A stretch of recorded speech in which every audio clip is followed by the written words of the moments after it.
terreau de plus en plus fertile où fleurissent et prospèrent les religions dites révélées.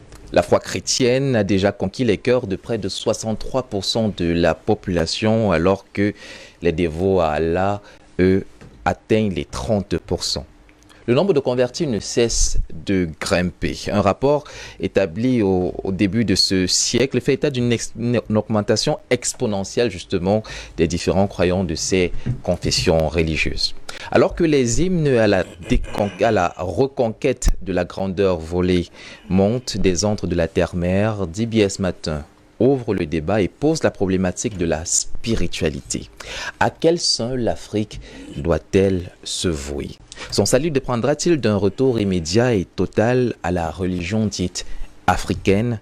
Les religions actuelles, telles qu'on les connaît dans leurs différentes confessions, sont-elles un déni de l'identité africaine? Et s'il faut revenir à l'originel, lequel devrait-on adopter?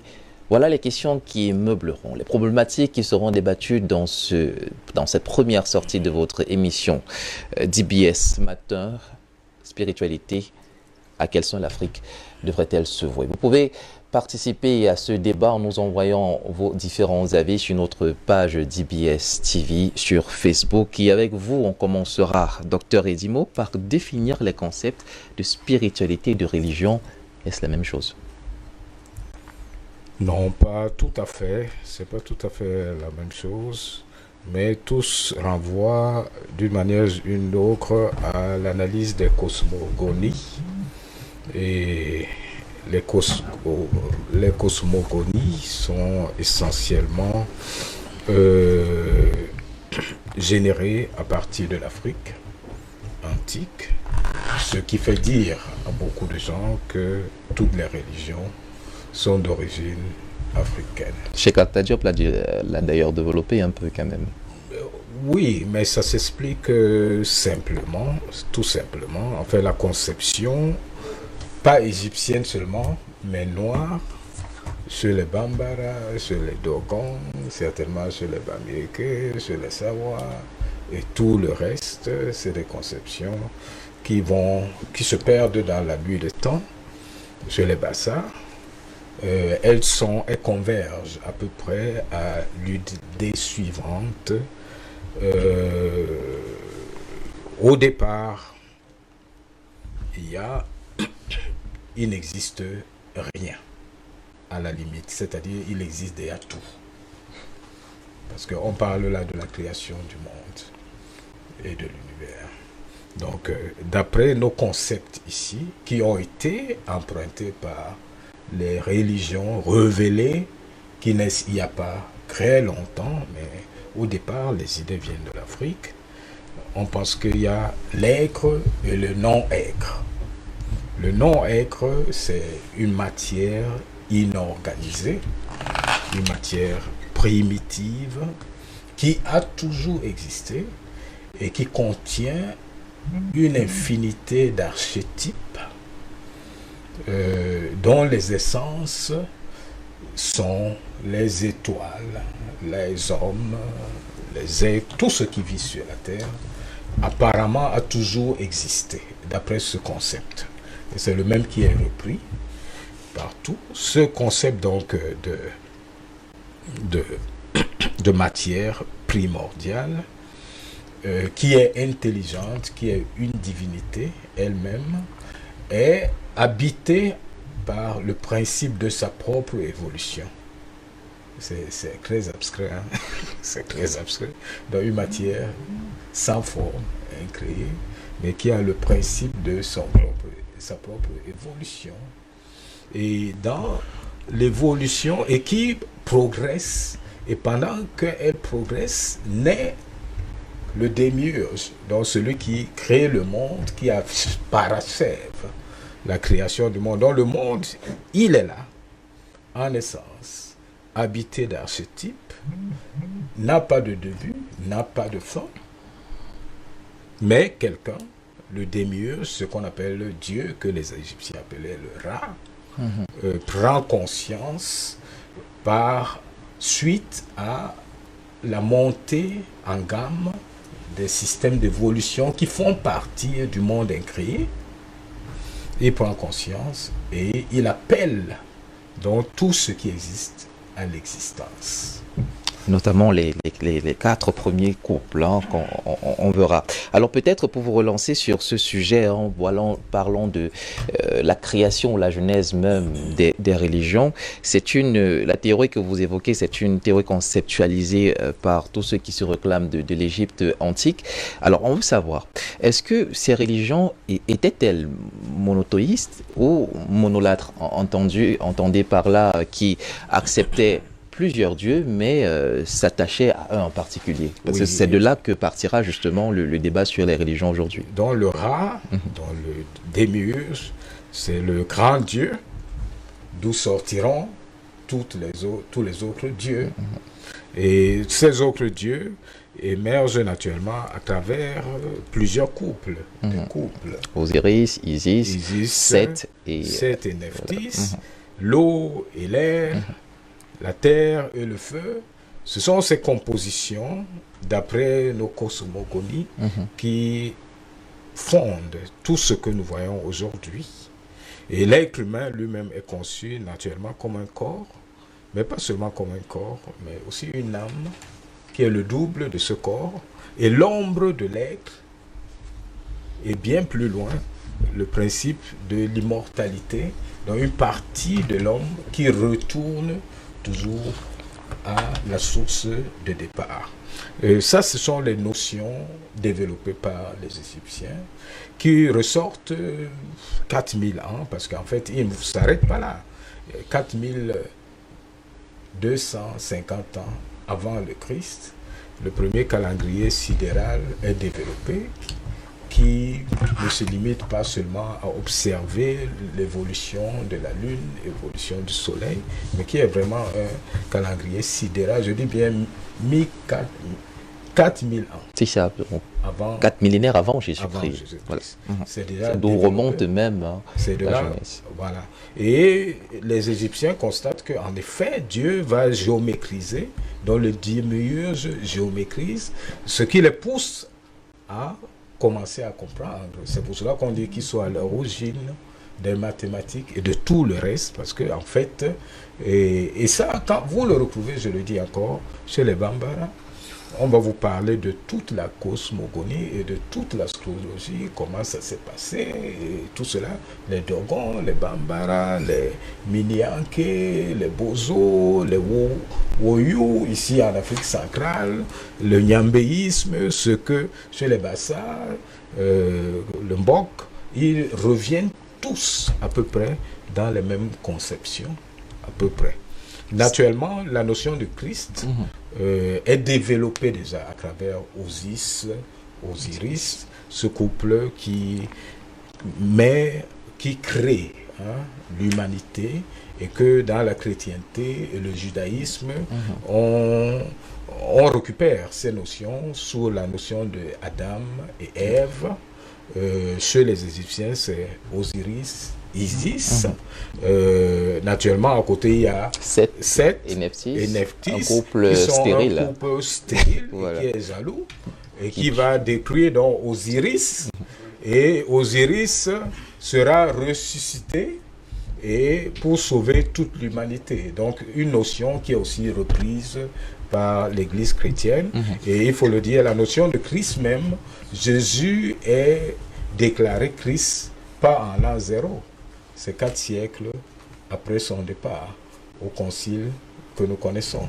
Donc, toutes les religions, qu'elles s'appellent judaïsme, islam, christianisme, bouddhisme, etc., émanent de cette cosmogonie purement noire, parce que tous ces peuples, il faut toujours le dire, étaient agglomérés à un moment donné autour de la vallée du Nil, et c'est à partir de 525 ans avant le Christ, lorsque l'Égypte tombe sous les rois perses, le roi perse, que les migrations commencent et que l'esclavage arabe qui survient actuellement à peu près 6 siècles après le Christ, mais déjà il y avait d'autres formes d'esclavage, parce que Jules César lui-même conquiert l'Égypte, 50 ans. 50 D'ailleurs, au ans. IVe siècle, il va abolir justement ces différentes religions.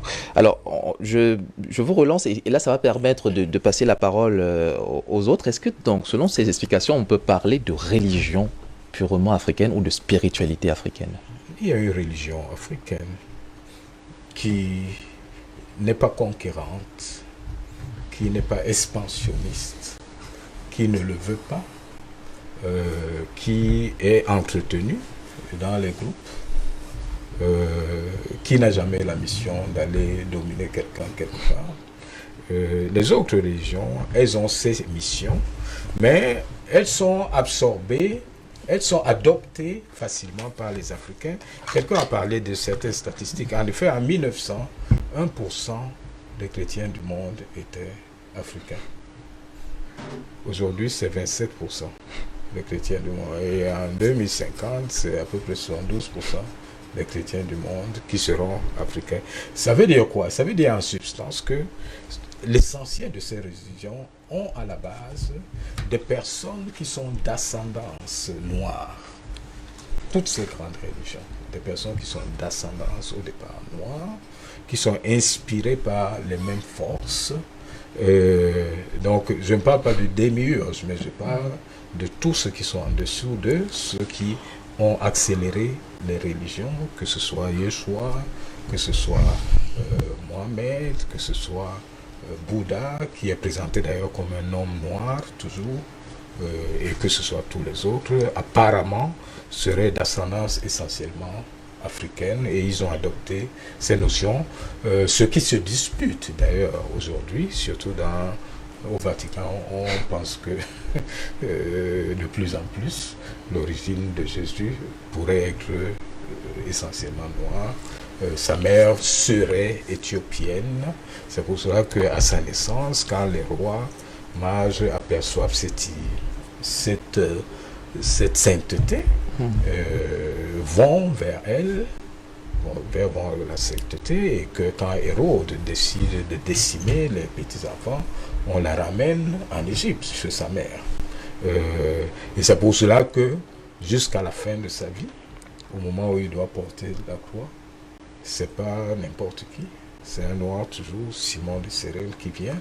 Et quand vous regardez dans la Bible, les moments les plus importants, les noirs ont toujours été là. Lorsque, par exemple, ça c'est Acte 13 qui le dit, hein, c'est pas Edimon, Acte 13. Parle sur le contrat de Christelle Fanga. Oui, qui dit tranquillement que lorsque Paul va à son grand voyage missionnaire, des gens étendent la main sur lui. Parmi, il y a 3 personnes. Lorsque lui c'est qui? Il part avec Barnabas. Oui, oui. Et quand ils vont dans leur voyage missionnaire, il y a Lucius de Cyrène. Cyrène, c'est une nonne d'Égypte. L'Égypte était composée de à peu près 40 nonnes. Séba, Saba, Nubie, Éthiopie, beaucoup qui peuplaient les alentours du Nil. Peuplaient les alentours du Nil, d'une manière générale. Et la Cyrène, qui est aujourd'hui l'actuelle Libye, c'est de là que venait ce Lucius de Cyrène. La Libye était donc occupée par les populations noires, toute cette zone. Je rappelle toujours que c'est au IVe siècle, après le Christ, que les Arabes se déplacent et ils envahissent cette zone. Ils n'ont aucun lien avec les pyramides. Les pyramides sont construites bien avant. D'accord. 2600, 2700 ans, les premières pyramides sont développées par les Noirs, qui développent aussi toutes les sciences, comme on l'a souvent dit, mais comme malheureusement les Africains même n'y croient pas. Pourtant, c'est ça la vérité. Que ce soit la trigonométrie, l'algèbre, et tout le reste, l'arithmétique, la géométrie, ça a été développé. Heureusement, aujourd'hui, les papyrus retrouvés montrent que ce qu'on présente comme les découvertes de Pythagore ou d'Archimède ou de Thalès existaient déjà 2000 ans avant leur existence. Donc le calcul des volumes du cylindre, la pente d'une pyramide, tout cela était déjà pensé 2500, 2600 ans avant le Christ. Voilà, ce préalable était important à dresser, la différence des gens entre spiritualité et religion, mais également cette assurance, il y a bel et bien une religion africaine. Alors, et donc, justement, où ces religions dites révélées prennent le pas même sur la religion africaine, on se pose la question aujourd'hui. Les moyens par lesquels ces religions sont arrivées en Afrique restent assez discutables, s'il faut prendre les termes des afrocentristes les purs. L'évangélisation et l'islamisation sont des formes insidieuses de domination à condamner, dit Cheikh Anta Diop. Et vous, qu'est-ce que vous en pensez, patient parfait? D'abord, je remercie le docteur Dimour d'avoir planté un peu le décor, mais je continue de dire qu'on va être un peu dans l'embarras, parce que votre thématique parle de spiritualité, C'est elle ne ça. parle pas de religion. Et effectivement, la frontière est extrêmement tenue entre ce qui peut être considéré comme spiritualité et ce qui est considéré comme religion. Les athées ont une spiritualité. Mais évidemment que les athées ont une spiritualité, évidemment. C'est ça qu'on oublie souvent beaucoup. Alors, je vais essayer de prendre une définition qui m'a été proposée parmi les nombreuses définitions que j'ai eues parlant de la spiritualité et qui, à mon sens, semble être celle qui se rapprocherait beaucoup plus d'une certaine réalité quand on parle de spiritualité. D'accord. Je ne Dites-nous. dis pas qu'elle serait la meilleure, mais à mon sens, j'ai l'impression que c'est celle qui semble se rapprocher Alors, on dit que la spiritualité veut dire donner du sens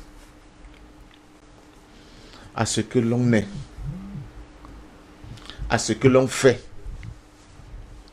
et à ce que l'on veut devenir. C'est une question qui concerne l'âme, ce que l'on est dans son fort intérieur, ce que l'on fait et ce que l'on prétend devenir. Vous voyez, les trois moments. Les religions sont autre chose. Pris sur ce prisme-là, évidemment, la question de la spiritualité impacte tout le monde. Il n'y a pas quelqu'un qui est en dehors de la spiritualité. Même les athées, évidemment. Mais le débat de la spiritualité a été noyé par le débat des religions. Parce que depuis, revenons chez nous, nous sommes des Africains, depuis quelque temps, l'Afrique a été dominée par des forces venues de l'extérieur. Ces forces, en venant, ne sont pas venues les mains vides. Ils sont venus avec le mode de pensée, avec leurs croyances, et avec la codification de ces croyances que nous avons mis dans ce qu'on appelle des religions. Ces religions-là avaient pour but premier de détruire notre mode de pensée, de domestiquer notre âme, de nous faire vivre selon ce que eux, ils avaient en réalité pensé comme étant la norme. Mais surtout sur le plan cosmogonique, de nous projeter dans l'avenir avec leur propre chemin. Mais pour ce faire, ils ont eu une mission de détruire tout ce qui existait avant, en donnant l'impression que nos modes de pensée, notre spiritualité étaient en réalité des choses, parlons, pour être un peu soft, ringardes, et qu'il fallait plutôt qu'ils nous poussent vers la modernité. C'est ça qu'ils appellent la civilisation en réalité. Et c'est Jomo Kenyatta, je crois, qui le disait, les Blancs en venant, ils sont venus avec la Bible. Et nous, on avait nos terres. C'est pour caricaturer. Ils nous ont dit de lire la Bible. On a fermé les yeux pour faire la prière. Quand on a fini de la lire, ils avaient nos terres et nous avions la Bible entre les mains. Alors, le débat africain aujourd'hui est moins celui de dire est-ce que dans telle religion, il y avait des Noirs ou pas, venus d'ailleurs. Dans le cas de l'islam, dans le cas de la religion chrétienne, même dans le cas des religions récentes, je pense par exemple au bouddhisme, parce que n'oublie pas qu'à un moment donné, il y a une petite déferlante bouddhiste sur notre continent aussi. Bon, quelqu'un disait qu'il n'y a qu'en Afrique que les gens sont très prompts à embrasser des croyances et les spiritualités venues d'ailleurs et ont oublié les leurs. L'Afrique avait aussi ses propres croyances et sa manière sur le plan cosmogonique de voir le cosmos et de voir l'humain. Mais la domination outrancière, barbare, sauvage de l'Occident a tenté à annihiler complètement, n'est-ce pas, toutes ces valeurs africaines. Au point où, aujourd'hui, jusqu'au jour d'aujourd'hui, quand vous dites, comme on vient de dire de manière péremptoire, que les pyramides ont été construites par les Noirs, il y a des gens qui disent que c'est un fêlé. Il y a quelque chose il y a un boulon qui manque là dans son cerveau. Alors, comme me dit, moi, à essayer de l'expliquer, et vous dites aux gens, oui, quand le roi Hérode a lancé cette campagne brutale et barbare d'éliminer tous les enfants, les nouveaux-nés, parce qu'on lui avait soufflé que c'est le vrai roi qui arrive, et que les parents de Jésus se sont plutôt repliés en Égypte. Ça dit tout. Ça dit tout, mais pour beaucoup, c'est quelque chose d'incompréhensible. Mais surtout, ce qu'on vient nous dire, que ce soit l'islam, que ce soit la religion chrétienne, c'est-à-dire qu'on nous donne l'impression que le concurrent qui arrive nous dit, vous étiez des gens qui étaient proches des animaux. On vous apporte la civilisation. Et entre autres, on vous apporte la religion. C'est ça le fondement de cette affaire-là. Et c'est ça qui pose problème juste aujourd'hui, avec même les églises pentecôtistes qui sont arrivées, qu'on appelle les églises de réveil, et tout ce qui va avec. Mais l'homme noir, dans son essence, il a toujours été hybride, qu'on le veuille ou non. Même ceux qui sont dans les hiérarchies insoupçonnées de ces nouvelles églises qui sont arrivées, on les retrouve par moments de manière naturelle, en train d'avoir des comportements d'une spiritualité débridée qui n'a rien à voir avec ce qu'ils professent. C'est ça qui nous fait croire que, de manière, j'allais dire ontogénique, qu'on le veuille ou non, nous avons en nous, ancré dans notre ADN, des choses qui nous ramènent à des concepts que nos ancêtres ont codifiés en ce qui concerne la spiritualité, qui peut déboucher plus tard sur une région africaine. Vous savez, quand vous faites des rêves, selon chaque espace, les gens codifient les rêves, ils les expliquent. Ils disent que si tu as fait tes rêves, cela signifie ceci. Et ça, sans que tu aies dompté la science de la géomancie, ou bien...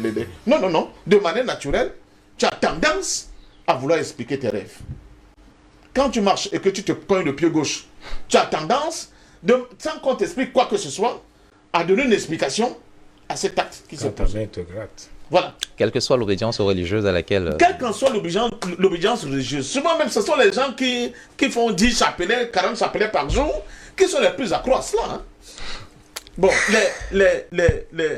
à l'Ouest, il y a encore ce débat entre ceux qui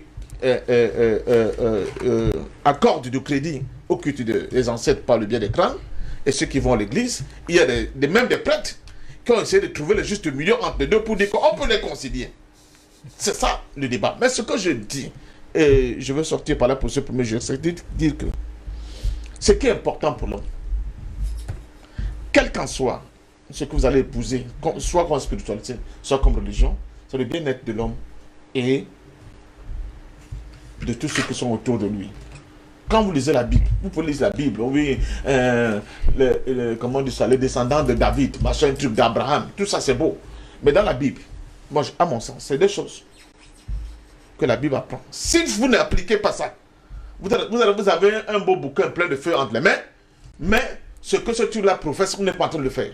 La première chose, c'est l'amour du prochain. Aimer son prochain. Deuxième chose, c'est aimer son créateur. Lui, il est facultatif à mon sens.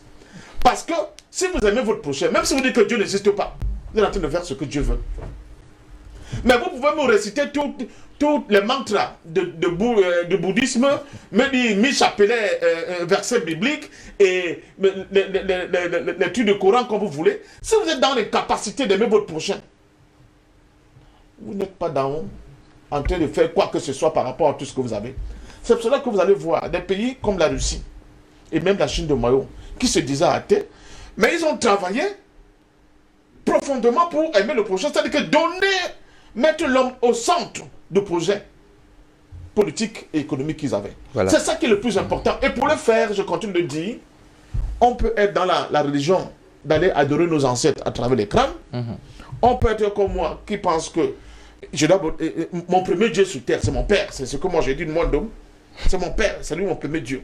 Parce que sans ce type, moi je ne serais pas là.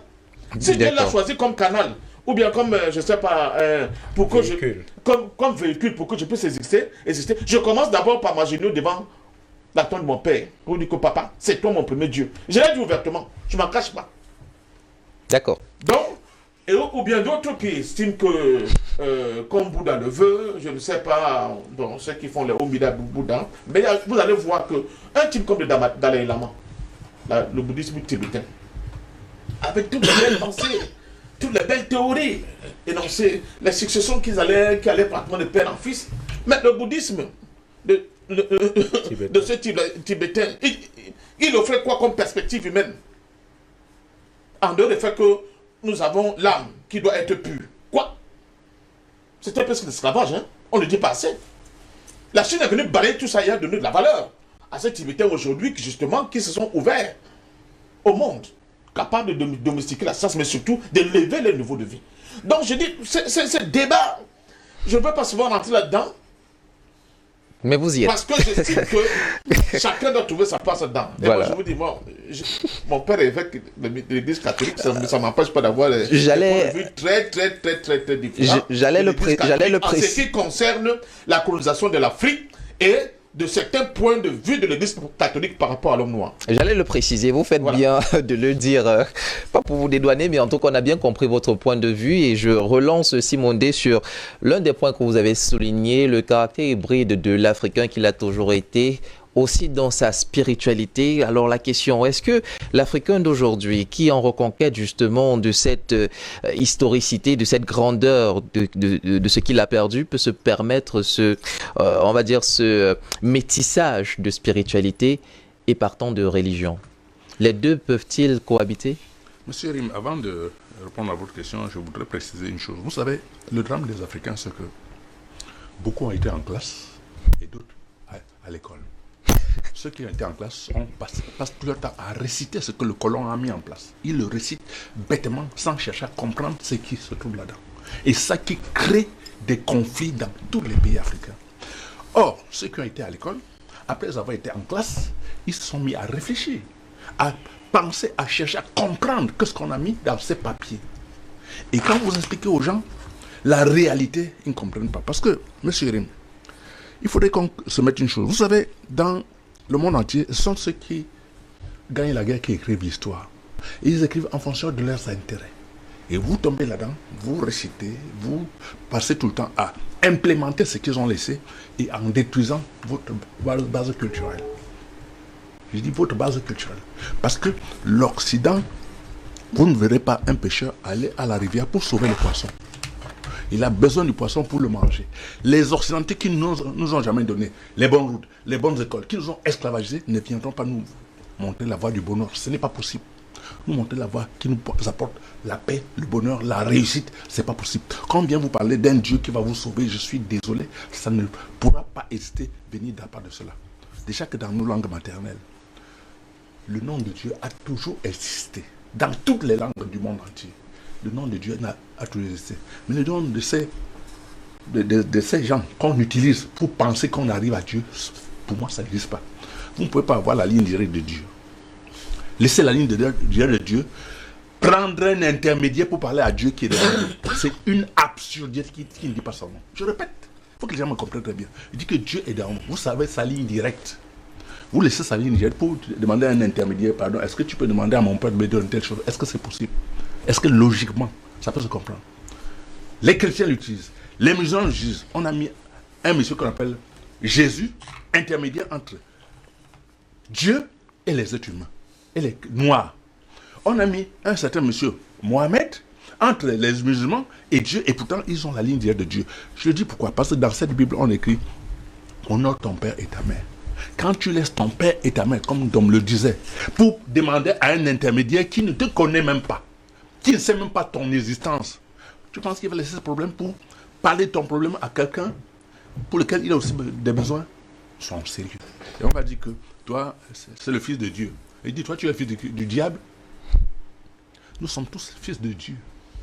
Et chacun cite, c'est chacun qui met Dieu à côté de lui ou le diable, comme on dit. Mais je ne sais pas si le diable existe. Parce que quand tu poses des bons actes, Dieu te protège. Quand tu poses des actes négatifs, tu tombes dans les trous parce qu'il n'y a même personne à côté de toi, mais en marchant, Le mal que tu as fait, tu as peur de rencontrer quelqu'un à qui tu as fait du mal, et du coup, tu n'es plus en toi, tu tombes dans un trou et on dit que le diable t'a poussé. C'est toi-même qui as créé ton problème.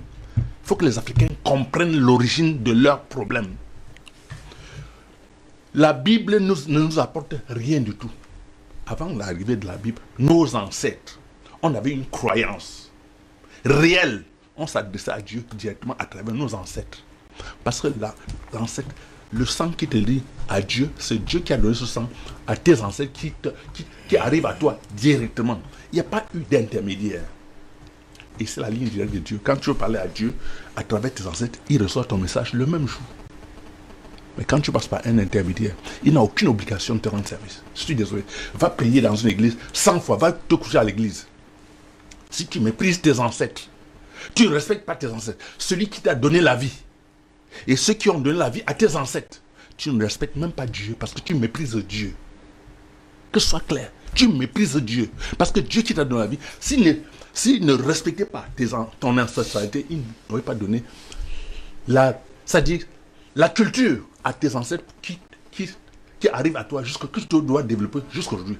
Tu délaisses cette culture pour t'approcher à une culture qui n'a aucun rapport avec ta culture d'origine et tu penses que Dieu, tu rends service à Dieu. Je suis désolé, tu ne rends pas service à Dieu. Voilà, je vous relance à ce niveau parce que vous venez de commettre un livre qui va bientôt paraître, L'Afrique face aux mensonges occidentaux et orientaux en matière de croyances divines. Ça relance un peu le débat quand même et justement, on veut savoir, est-ce que l'arrivée des religions dites révélées a volé aux Africains leur spiritualité? Mais ça a même détruit leur spiritualité. Ça a même détruit. Vous ne pouvez pas avoir des gens qui hier faisaient des choses immenses, rendaient des services immenses. Du coup, on vient vous concentrer dans une maison qu'on dit église. Vous passez des journées entières. Vous donnez le peu d'argent que vous avez, vous donnez à un monsieur qu'on appelle monsieur le prêtre ou bien le pasteur ou je ne sais pas, évangéliste, qui roule carrosse et toi tu es dans la misère totale. Au nom de Jésus, je suis désolé. Il faut que les Africains sortent de cette prison qu'ils détiennent la paix eux-mêmes. Il faudrait que les Africains comprennent que c'est une organisation mafieuse qui n'a aucun rapport avec la réalité. Je dis encore une fois, tu ne peux pas avoir la ligne directe de Dieu, tu passes par un intermédiaire pour parler à Dieu qui est devant toi. Si tu as ton père, tu as besoin de quelque chose et ton père est devant toi, tu dis au voisin, pardon, dis à mon père que j'ai besoin de telle chose. Tu as l'air de quoi? Tu as par exemple, tu es devant ta maison, tu as planté un arbre fruitier. Le voisin a planté l'arbre fruitier. Ton enfant sort chaque matin pour arroser l'arbre fruitier du voisin. Comment tu vas traiter cet enfant? Il est intelligent, il est idiot, et toi-même tu vas arroser l'arbre fruitier du voisin. Tu as l'arbre fruitier devant ta porte. Demain tu vas récolter chez le voisin ou bien devant ta porte. Ils sont sérieux. Les Africains doivent sortir de cette mentalité stupide dans laquelle on les a enfermés. Il dit que celui qui a été hier ton bourreau ne peut pas être aujourd'hui ton sauveur. Ce n'est pas possible. Les gens qui ont apporté la spiritualité, comme il le disait, ils avaient le canon derrière, la Bible devant. Ils nous ont donné la Bible. Pendant qu'on lisait la Bible, ils ont pris nos terrains. Quand on a ouvert les yeux, tout avait disparu. Et on continue à être dans cette situation jusqu'aujourd'hui. Et je suis désolé. Et on va nous dire que Saint Paul, Saint Jean, Saint machin, truc, qui n'a aucun rapport avec la tradition africaine. Il n'y a aucun nom d'Africain dedans. Donc nous, on n'avait pas de saints. Même si on les appelle les 10. Ça n'enlève rien à la culture africaine. Il faut que les Africains surveillent. Merci. Les Africains, oui, allez-y, chutez. À Rome, depuis des siècles, des millénaires, tous les papes qui sont passés sont blancs. Aucun pape noir. Or, on est les plus grands chrétiens du monde entier, catholiques. Ça ne dit rien à personne. On est là-dedans comme des moutons. On va à Rome, se mettre à genoux devant des crânes, et pourtant on enterre les papes dans les églises. Pourquoi on les enterre là-bas? Et on nous empêche d'adorer nos crânes. Mais eux, les crânes sont dans les églises. Non, ils sont sérieux. Et je voudrais dire une chose qui est très importante. Il faudrait que les Africains sachent que la culture est la seule chose qu'on garde quand on a tout perdu. Si vous avez perdu votre culture, vous n'êtes plus rien du tout. Votre histoire de civilisation. Qu'est-ce qu'on appelle civilisation? C'est la culture qu'on vous impose comme civilisation. On met la veste parce qu'on veut imiter les autres. On met parce qu'on veut faire comme les autres. Il faut être civilisé. Mon œil. Christophe Panga est très beau en veste ce matin. Je suis sûr que ce n'était pas une pique à son endroit. Je rappelle que vous avez également commis un autre livre, lui déjà sorti, Proverbes, sagesse et traditions africaines. Allez, avec vous justement, on va revenir. Je sais que vous brûlez d'impatience de prendre la parole, mais étudiant et remontant un peu au premier soubresaut de la chrétienté dans l'Afrique, et là nous sommes au royaume du Congo en 1483. Il est considéré selon plusieurs sources concordantes historiques comme le premier noir, ou bien oui, le premier africain à s'être christianisé. Il s'appelait Zingaku, c'était un monarque du royaume du Congo. Son fils et lui se sont fait baptiser par les missionnaires portugais, sauf que le père, quelques années après sa conversion, est revenu à ses traditions ancestrales parce que le christianisme, la nouvelle religion, lui interdisait d'être polygame. Or, la polygamie à l'époque, c'était l'une des valeurs cardinales, non seulement de la politique matrimoniale, mais également économique, parce que les enfants, ils pouvaient cultiver la terre. Alors, avec vous, je vous relance avec cette question. Est-ce que vous pensez que les religions aujourd'hui sont un facteur d'aliénation culturelle? Alors, les religions sont un facteur d'aliénation. Dites révéler, il faut prendre celle qu'on connaît. Je veux vous préciser une chose et peut-être ça peut choquer. Moi, je ne suis pas un religieux. Vous êtes un spiritualiste? Je ne suis pas un religieux. D'accord. La religion est démoniaque. Ah, d'accord. Je dis bien la religion est démoniaque. À toutes fins utiles, c'était bien de le préciser. Vous n'êtes pas un religieux et vous êtes... Je dis bien, je ne suis pas un religieux. D'accord. Vous voyez un peu? Parce que la religion est démoniaque. La religion est une fabrication humaine. Ok. C'est les gens qui ont fabriqué des religions. Et même soi-disant ce que vous appelez la religion africaine. Je pense que donc elle est démoniaque par essence. Vous venez de prendre de cours non, je plusieurs. Vous dis, laissez-moi développer. Oui, allez-y. Donc, si vous me parlez de religion, vous me parlez du démon. D'accord. Parce que, en réalité, si notre débat était centré sur quelque chose de très important, la spiritualité. C'est-à-dire, on parlait des esprits. Parce que quand on parle déjà de spiritualité, on va là dans le domaine de l'esprit. Et dans le domaine de l'esprit, l'esprit n'est ni noir, ni blanc, n'a aucune coloration religieuse. Et l'homme, selon la création, selon Dieu, l'homme est composé de 3 parties. N'est-ce pas? Corps, âme et esprit. Donc, dans cette composition, la partie la plus importante de l'homme, c'est l'esprit.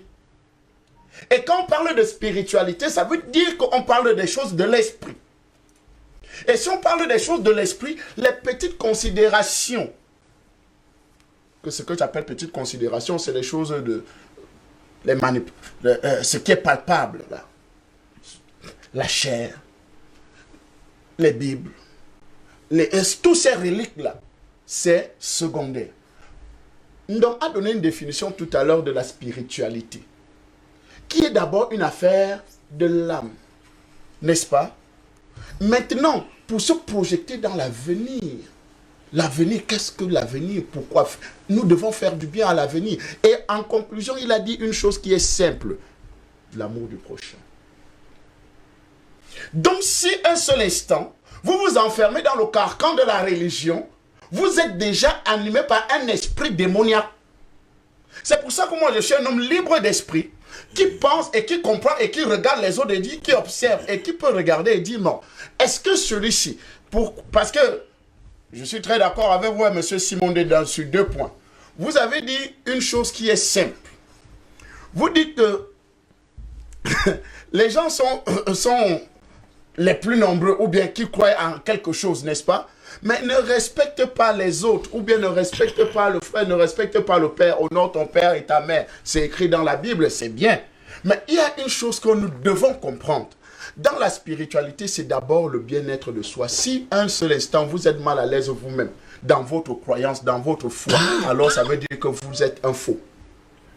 vous n'êtes pas cohérent envers vous-même. Il doit y avoir un équilibre en vous-même d'abord, avant maintenant de créer l'équilibre dans votre environnement. Et la plupart des religions sont venues pour créer justement le déséquilibre, parce que l'Occident, qui a amené, ou bien que ce soit l'Occident, que ce soit ceux qu'ils ont rencontrés, les peuples africains qu'ils ont rencontrés, tous avaient déjà des religions. Et ces religions ont été créées par des humains. Le système qui a été créé, ça a été créé par des humains. Maintenant, quand nous revenons, est-ce que nous pouvons comprendre comment Dieu a créé son monde? Comment il a le mode de fonctionnement, ce qu'il a donné? Parce que quand Dieu n'a pas créé le catholique, Dieu n'a pas créé le pentecôtiste, Dieu n'a pas créé, je ne sais pas quoi, le musulman ou bien tout ce que vous avez créé. Dieu a créé un être humain. Dieu n'a pas créé un musulman. Dieu n'a pas créé un catholique, Dieu n'a pas créé un pentecôtiste, Dieu n'a pas créé, je ne sais pas, tout ce que nous pouvons, EPC, bouddhiste et tout ça. Dieu n'a pas créé tout ça. Dieu a créé un être humain. Dans le conseil divin, quand le conseil divin s'est assis, il a dit, faisons l'homme à notre image et à notre ressemblance. N'est-ce pas? Il n'a pas dit que faisons le catholique, faisons le protestant, faisons on appelle les chrétiens ou bien les croyants de la religion africaine, comment? Je ne connais pas. Faisons un religieux de la religion africaine, faisons les athées. Non. Il a dit faisons l'homme à notre image et à notre ressemblance. Question, est-ce que Dieu c'est un être humain? Non, Dieu c'est un esprit. Et c'est pour ça que nous parlons de spiritualité. Donc, dans le règne de l'esprit, dans le domaine de l'esprit, nous devons nous comporter selon Dieu en esprit. Et c'est justement ce que nous recherchons. Maintenant, comme nous avons un corps qui a des désirs, un corps qui a des envies, n'est-ce pas? C'est-à-dire, il nous a donné la chair, cette carapace-là, ce véhicule-là, qui transporte l'esprit. Parce que la chose la plus importante dans la vie, dans la composition d'un homme, c'est l'esprit, et non la chair. Et non ce que la carapace que nous portons. C'est pour ça que la religion, lui, il est venu mettre le devant sur, plus d'emphase sur l'être, c'est-à-dire le corps, n'est-ce pas, sur la matière. Et c'est pour ça que nous nous battons pour satisfaire la matière. Cette matière que Dieu a utilisée pour être le véhicule de l'esprit qui est en l'homme. C'est pour ça que Romains 8, le verset 14 dit, ceux qui sont conduits par l'esprit de Dieu sont fils de Dieu. Si vous n'êtes pas conduit par l'esprit, alors vous n'êtes pas fils de Dieu. Allez, permettez que je vous relance à ce niveau, puisque vous avez cité un texte biblique, la Bible, que vous avez pourtant mis dans les considérations secondaires, mais vous prenez toujours le temps de la citer et d'en prendre considération. Mais parlons de la spiritualité, restons dans la spiritualité. Est-ce que la spiritualité est universelle? En d'autres termes, est-ce que elle ne se terre pas dans des carcans bien précis? La spiritualité en Inde, la spiritualité au Mali, est-ce qu'elle est universelle, la spiritualité? Ici, ce n'est pas le cas. Et ça revient à ma question première. Est-ce que la spiritualité venue d'ailleurs, implémentée par les religions, n'a pas en quelque sorte aliéné culturellement les Africains qui avaient déjà une spiritualité propre? Alors, je vous réponds simplement. Quand vous parlez de la spiritualité, je vous ai dit qu'on parle de l'esprit, n'est-ce pas? Universel? Donc? Il y a l'esprit de Dieu et il y a l'esprit démoniaque. D'accord. Il y a l'esprit de Dieu et l'esprit démoniaque. Nous sommes dans la spiritualité. L'esprit de Dieu est universel, n'est-ce pas? C'est-à-dire la spiritualité divine, avec le divin, avec Christ au centre, n'est-ce pas, de cette spiritualité, elle est universelle. Avec Christ. Avec Christ, bien sûr. Qui est quand même venu d'ailleurs. Mais écoutez, ça c'est vous qui le dites. Ah bon? Ça c'est ce que les religieux, qui sont animés par un esprit démoniaque, le disent. Ah bon? Oui, bien sûr, je le pèse même quand je le dis, n'est-ce pas? Quand l'esprit, n'est-ce pas, l'esprit négatif. Parce que l'une des choses, le combat du monde aujourd'hui, c'est le combat des esprits. Avant qu'une guerre ne commence, elle est d'abord spirituelle. Tout ce que nous avons, en fait, tout ce que nous avons comme défi sur la terre, ce défi-là commence d'abord spirituellement avant d'être naturel, n'est-ce pas? La guerre est d'abord spirituelle. Même un match de football, pour qu'il se gagne sur le terrain, le combat d'abord est d'abord spirituel.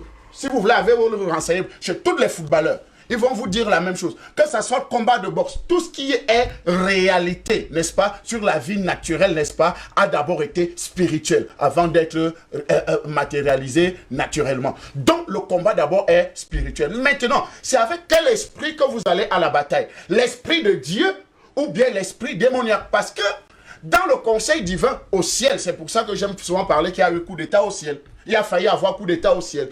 Dans le conseil divin, Dieu, dans son organisation, il y avait un être, un archange, n'est-ce pas, qu'on appelait Lucifer, qui a voulu prendre la place de Dieu. Voyant la louange et l'adoration qui se faisait auprès de Dieu, et c'est lui, justement, cet archange qui était chargé de la louange et l'adoration au ciel, qu'on appelait Lucifer.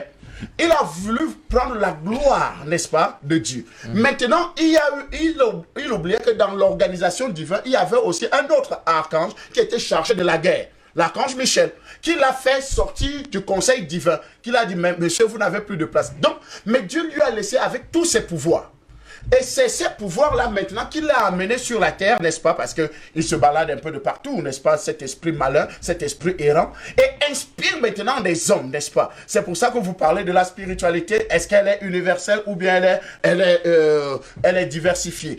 Quand vous allez en Inde, vous allez trouver une spiritualité. Vous arrivez en Afrique. C'est justement cet esprit malin-là qui a maintenant créé ces différentes religions, qui a créé ces différentes spiritualités, qui ne met plus au centre la spiritualité divine qui est l'amour du prochain. Si vous ne mettez pas l'amour du prochain au centre dans votre soi-disant spiritualité, alors vous avez déjà échoué. La preuve en est, toutes les religions sont des religions conquérantes. Je dis bien, toutes les religions sont les religions conquérantes. Les religions viennent pour établir un ordre, pour imposer leur façon de penser, leur façon de réfléchir, leur façon de faire le culte, n'est-ce pas? Quand vous regardez aujourd'hui, la religion catholique impose une certaine façon de faire le culte. La religion bouddhiste impose une certaine façon de faire le culte. Les athées ou bien les je ne sais pas quoi, les religions africaines imposent une certaine façon de faire le culte. Donc, aujourd'hui, nous devons savoir que l'Africain, l'Africain n'est pas hors du monde, n'est pas hors de la création. N'est-ce pas? Le noir n'est pas hors de la création. Le noir fait partie de la création de Dieu. Maintenant, et je suis défenseur de cette thèse-là mais si la personne même que Dieu m'a même créé en premier, c'était le noir. Je suis sûr que Adam et Ève étaient noirs. Et quand on parle de noir, ce n'est pas le noir de noir, je ne sais pas, le fond comme le noir, comme le charbon, comme on a l'habitude de dire. Non, parce que vous n'êtes pas noir, monsieur Rim. Si on regarde, on analyse bien tous nos peaux, nous ne sommes pas des noirs. Vous voyez un peu, nous avons une peau qui ressemble plus à la terre. Parce que c'est au commencement, Dieu prit la terre et il forma l'homme, n'est-ce pas? Donc la peau qui ressemble plus à la terre, c'est la mienne. Les autres là, qui ont une autre peau, n'est-ce pas? Je ne sais pas comment ça s'est fait, ou bien c'est le climat qui a changé, qui est arrivé à muter leur peau, mais nous savons que quand même, à la base de toute chose, quand Dieu a pris la terre, il a formé l'homme, ça me ressemble plus à André Christelle Fanga que tous les autres. Donc le noir est à la base de toute la spiritualité. Et quand, plus loin, parce que les gens pensent que non, quand on parle de noir, le noir ou bien du continent africain, c'est un continent qui fait exception de la création. Non, le continent africain fait partie de la création de Dieu, fait partie des différents éléments que Dieu a créés. Et quand vous regardez plus loin même, tout a commencé presque en Afrique. Parce que tout a commencé, quand vous regardez, je suis même sûr que le jardin d'Éden se trouve en Afrique. Je suis encore dans les recherches, mais je suis sûr que le jardin d'Éden se trouve même en Afrique. Alors, si le jardin d'Éden se trouve en Afrique, ça veut dire que, parce que vous savez que la carte du monde a été changée. Vous savez que les positionnements, n'est-ce pas, ont été renversés. Plusieurs choses ont été renversées dans ce domaine-là. Et maintenant, nous les Africains, nous les Noirs, n'est-ce pas, nous devons rechercher plus autre chose que de rechercher ce qu'on appelle une spiritualité africaine qui n'a pas de sens, parce qu'en réalité, elle est démoniaque. D'accord. On va parler des Noirs, justement. Kemet, c'est l'expression qui traduit le mieux ce à quoi les Africains font référence lorsqu'ils parlent de religion ou de spiritualité africaine. Un concept développé et approfondi par Cheikh Anta Diop qui parlait justement de la terre des Noirs en référence à l'Égypte. Avec vous, docteur Edimo, revenons donc à cette problématique-là. Aujourd'hui, on a vu avec les différentes statistiques que la terre des Noirs primaire est de plus en plus envahie par des concepts qui, et là, ça n'a rien de raciste, de blanc. est-ce qu'on devrait revenir à cette spiritualité primitive? Est-ce que les Africains aujourd'hui devraient se revendiquer du kémétisme qui, partant, est peut-être la première manifestation de la spiritualité africaine? Devrait-on y revenir aujourd'hui? Oh, écoutez, On est bien dans la réappropriation justement de je suis de notre ceux qui richesse pensent que, culturelle. ces choix sont des choix absolument personnels.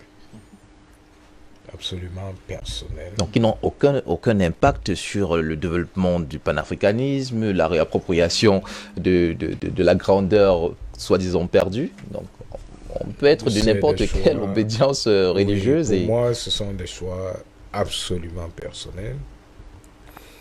Certains, enfin, je pense un peu comme Fanga, sous certains aspects.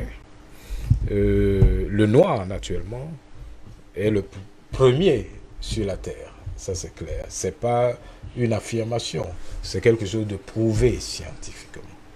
Le noir est sur la terre depuis plus de 200 000 ans, d'après la science. Il s'est déplacé.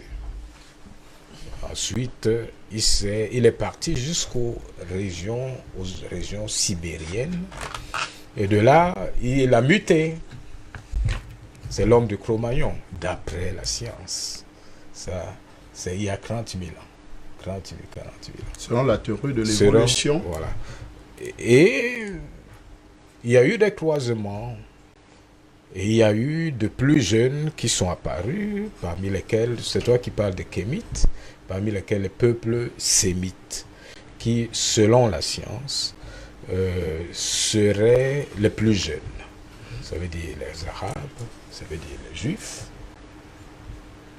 qui portent également leur religion, mais qui sont les plus jeunes, en fait, d'après la science, qui seraient apparus à peu près entre 5000 et 6000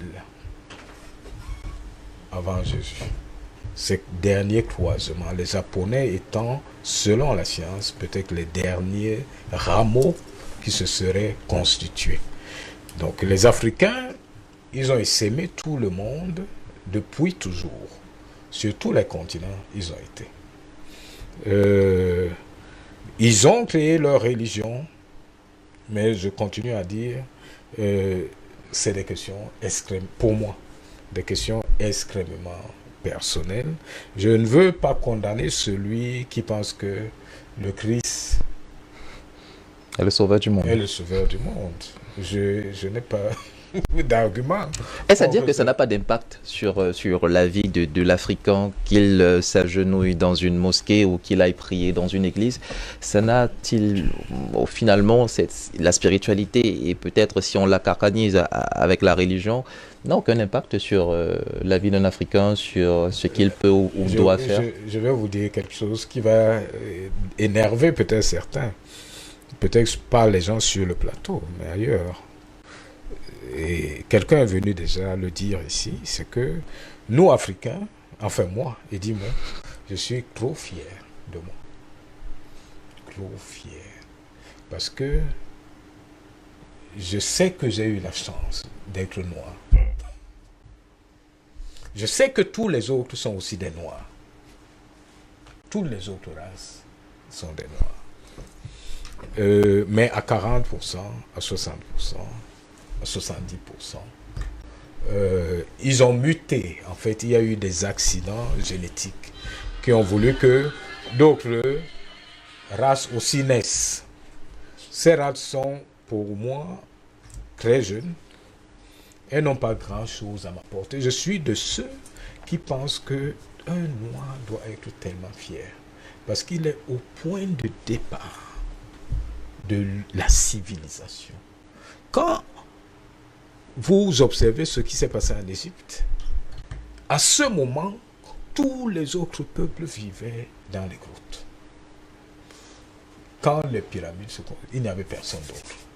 Les premiers qui vont apprendre, ce sont les Grecs, qui sont les voisins des Noirs. Parce que l'Égypte, ce n'est pas ce que nous voyons là.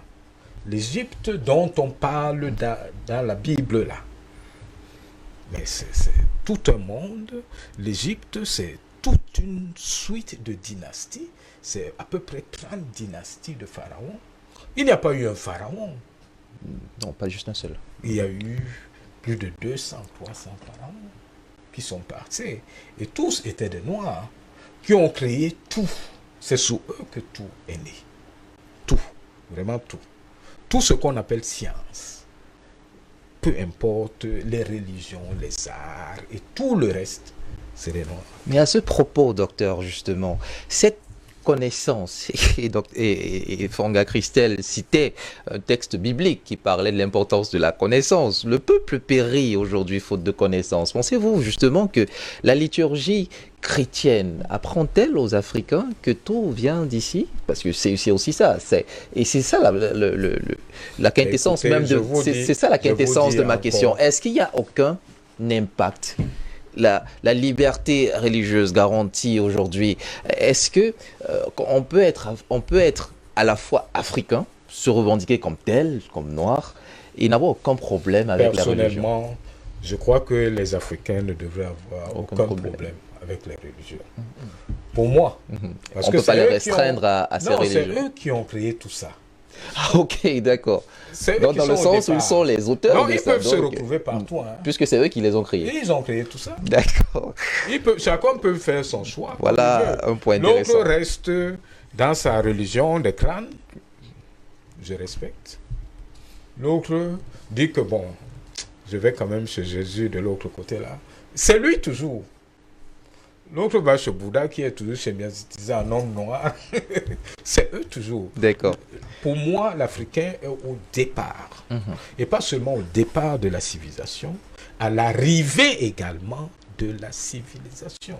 Au point d'arriver. Parce qu'on est en train d'emprunter déjà un autre couloir où on va à l'arrivée. C'est-à-dire que aujourd'hui, la population mondiale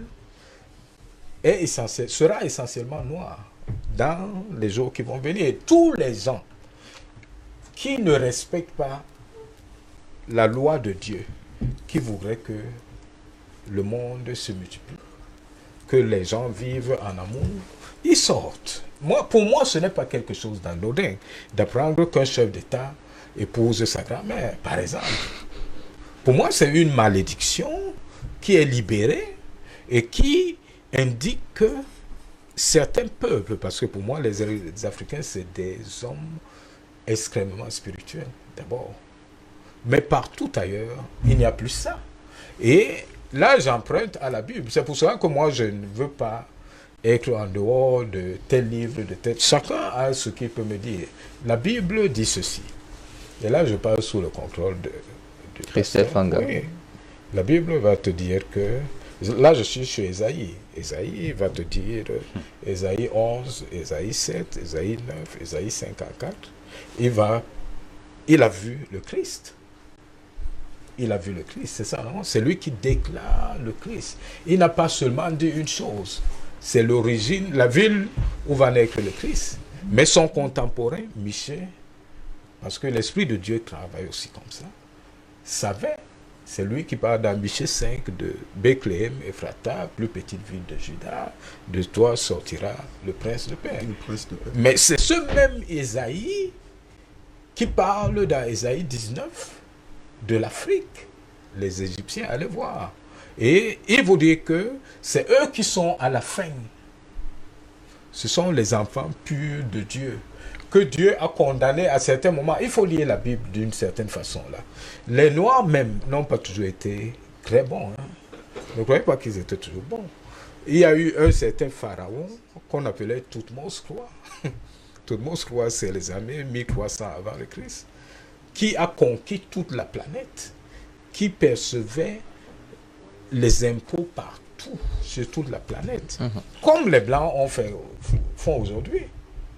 Et moi, je pense que, parce qu'ils faisaient des actes qui, pour moi, ne sont pas en accord avec l'amour que Dieu nous prêche, à un moment donné, ces Africains ont été frappés. Pour moi, ça, je ne peux pas affirmer, mais c'est comme ça que moi je pense, qu'ils ont été frappés, Parce qu'ils croyaient qu'ils dominaient, parce que l'Afrique a dominé le monde pendant, pas pendant 5000 ans, comme les gens disent, pendant peut-être 10 000 ans. Ils ont dominé. C'est concevoir seulement les calendriers, le calendrier. Mais ça demande que tu aies observé pendant des millénaires l'évolution des eaux, l'évolution de ceci, l'évolution de cela. Et là, pour sortir, je dis, véritablement, il faut toujours que les Africains retiennent ceci. La domination économique de l'Occident est avant tout une usurpation. L'Occident n'a jamais rien créé de fondamental. Mais ils ont eu une force, parce que chaque peuple a une force. C'est qu'ils ont compté sur les incitations. Si tu dis à mon frère d'homme, je te donne de l'argent, va faire la recherche. C'est une incitation. Tu lui donnes la liberté de s'enrichir. Et c'est ce que les Européens ont fait il y a à peu près 6 siècles, lorsque toutes les inventions sont déjà mises en place. Et la première invention qu'ils ont copiée, c'est la poudre à canon, qui est développée par les Égyptiens, améliorée par les Chinois. Quand eux, ils prennent ça, les royaumes, les royautés sponsorisaient, rassemblaient, subventionnaient la recherche. C'est ça la force de l'Europe. Il y a 6 siècles à peu près. Et le premier acte, c'est aller dominer l'Inde, aller dominer la Chine, qui étaient les premières puissances. Arrêter tous les métiers industriels en Afrique. Parce que l'Afrique transforme, est dans la semi-industrialisation depuis la nuit des temps. Le fer, les maisons à étages, tout cela, c'est les Noirs qui ont développé tout ça. Mais aujourd'hui, on a même l'impression que les gens disent que c'est les Blancs. Tout ça s'est développé ici. Pour moi qui en suis conscient, je suis trop heureux. Je souhaite seulement qu'une bonne partie des plus jeunes comprennent qu'ils sont au point de départ et au point d'arrivée. Parce que la planète, c'est qui va rester ici. Toutes les statistiques bayésiennes vous disent que entre 2150 et 2170, 90% de la population vivant sur Terre sera noire. Voilà. Parce que tous les autres, comme peut-être ils n'ont pas suivi Dieu, ou ils ont travaillé sans tenir compte de l'amour de l'autre, sont devenus tellement individualistes qu'ils évoluent en deçà du seuil de renouvellement des populations, qui est de 2,1 enfants par femme. Là-bas, on ne fait plus d'enfants. On ne croit plus en tout ça. Et malheureusement, on s'est enrichi, mais on est en train de laisser toute la richesse-là à ceux qui ont cru et qui croient en Dieu, qui sont des Noirs. Donc moi, je n'ai aucun problème. Je suis vraiment très heureux.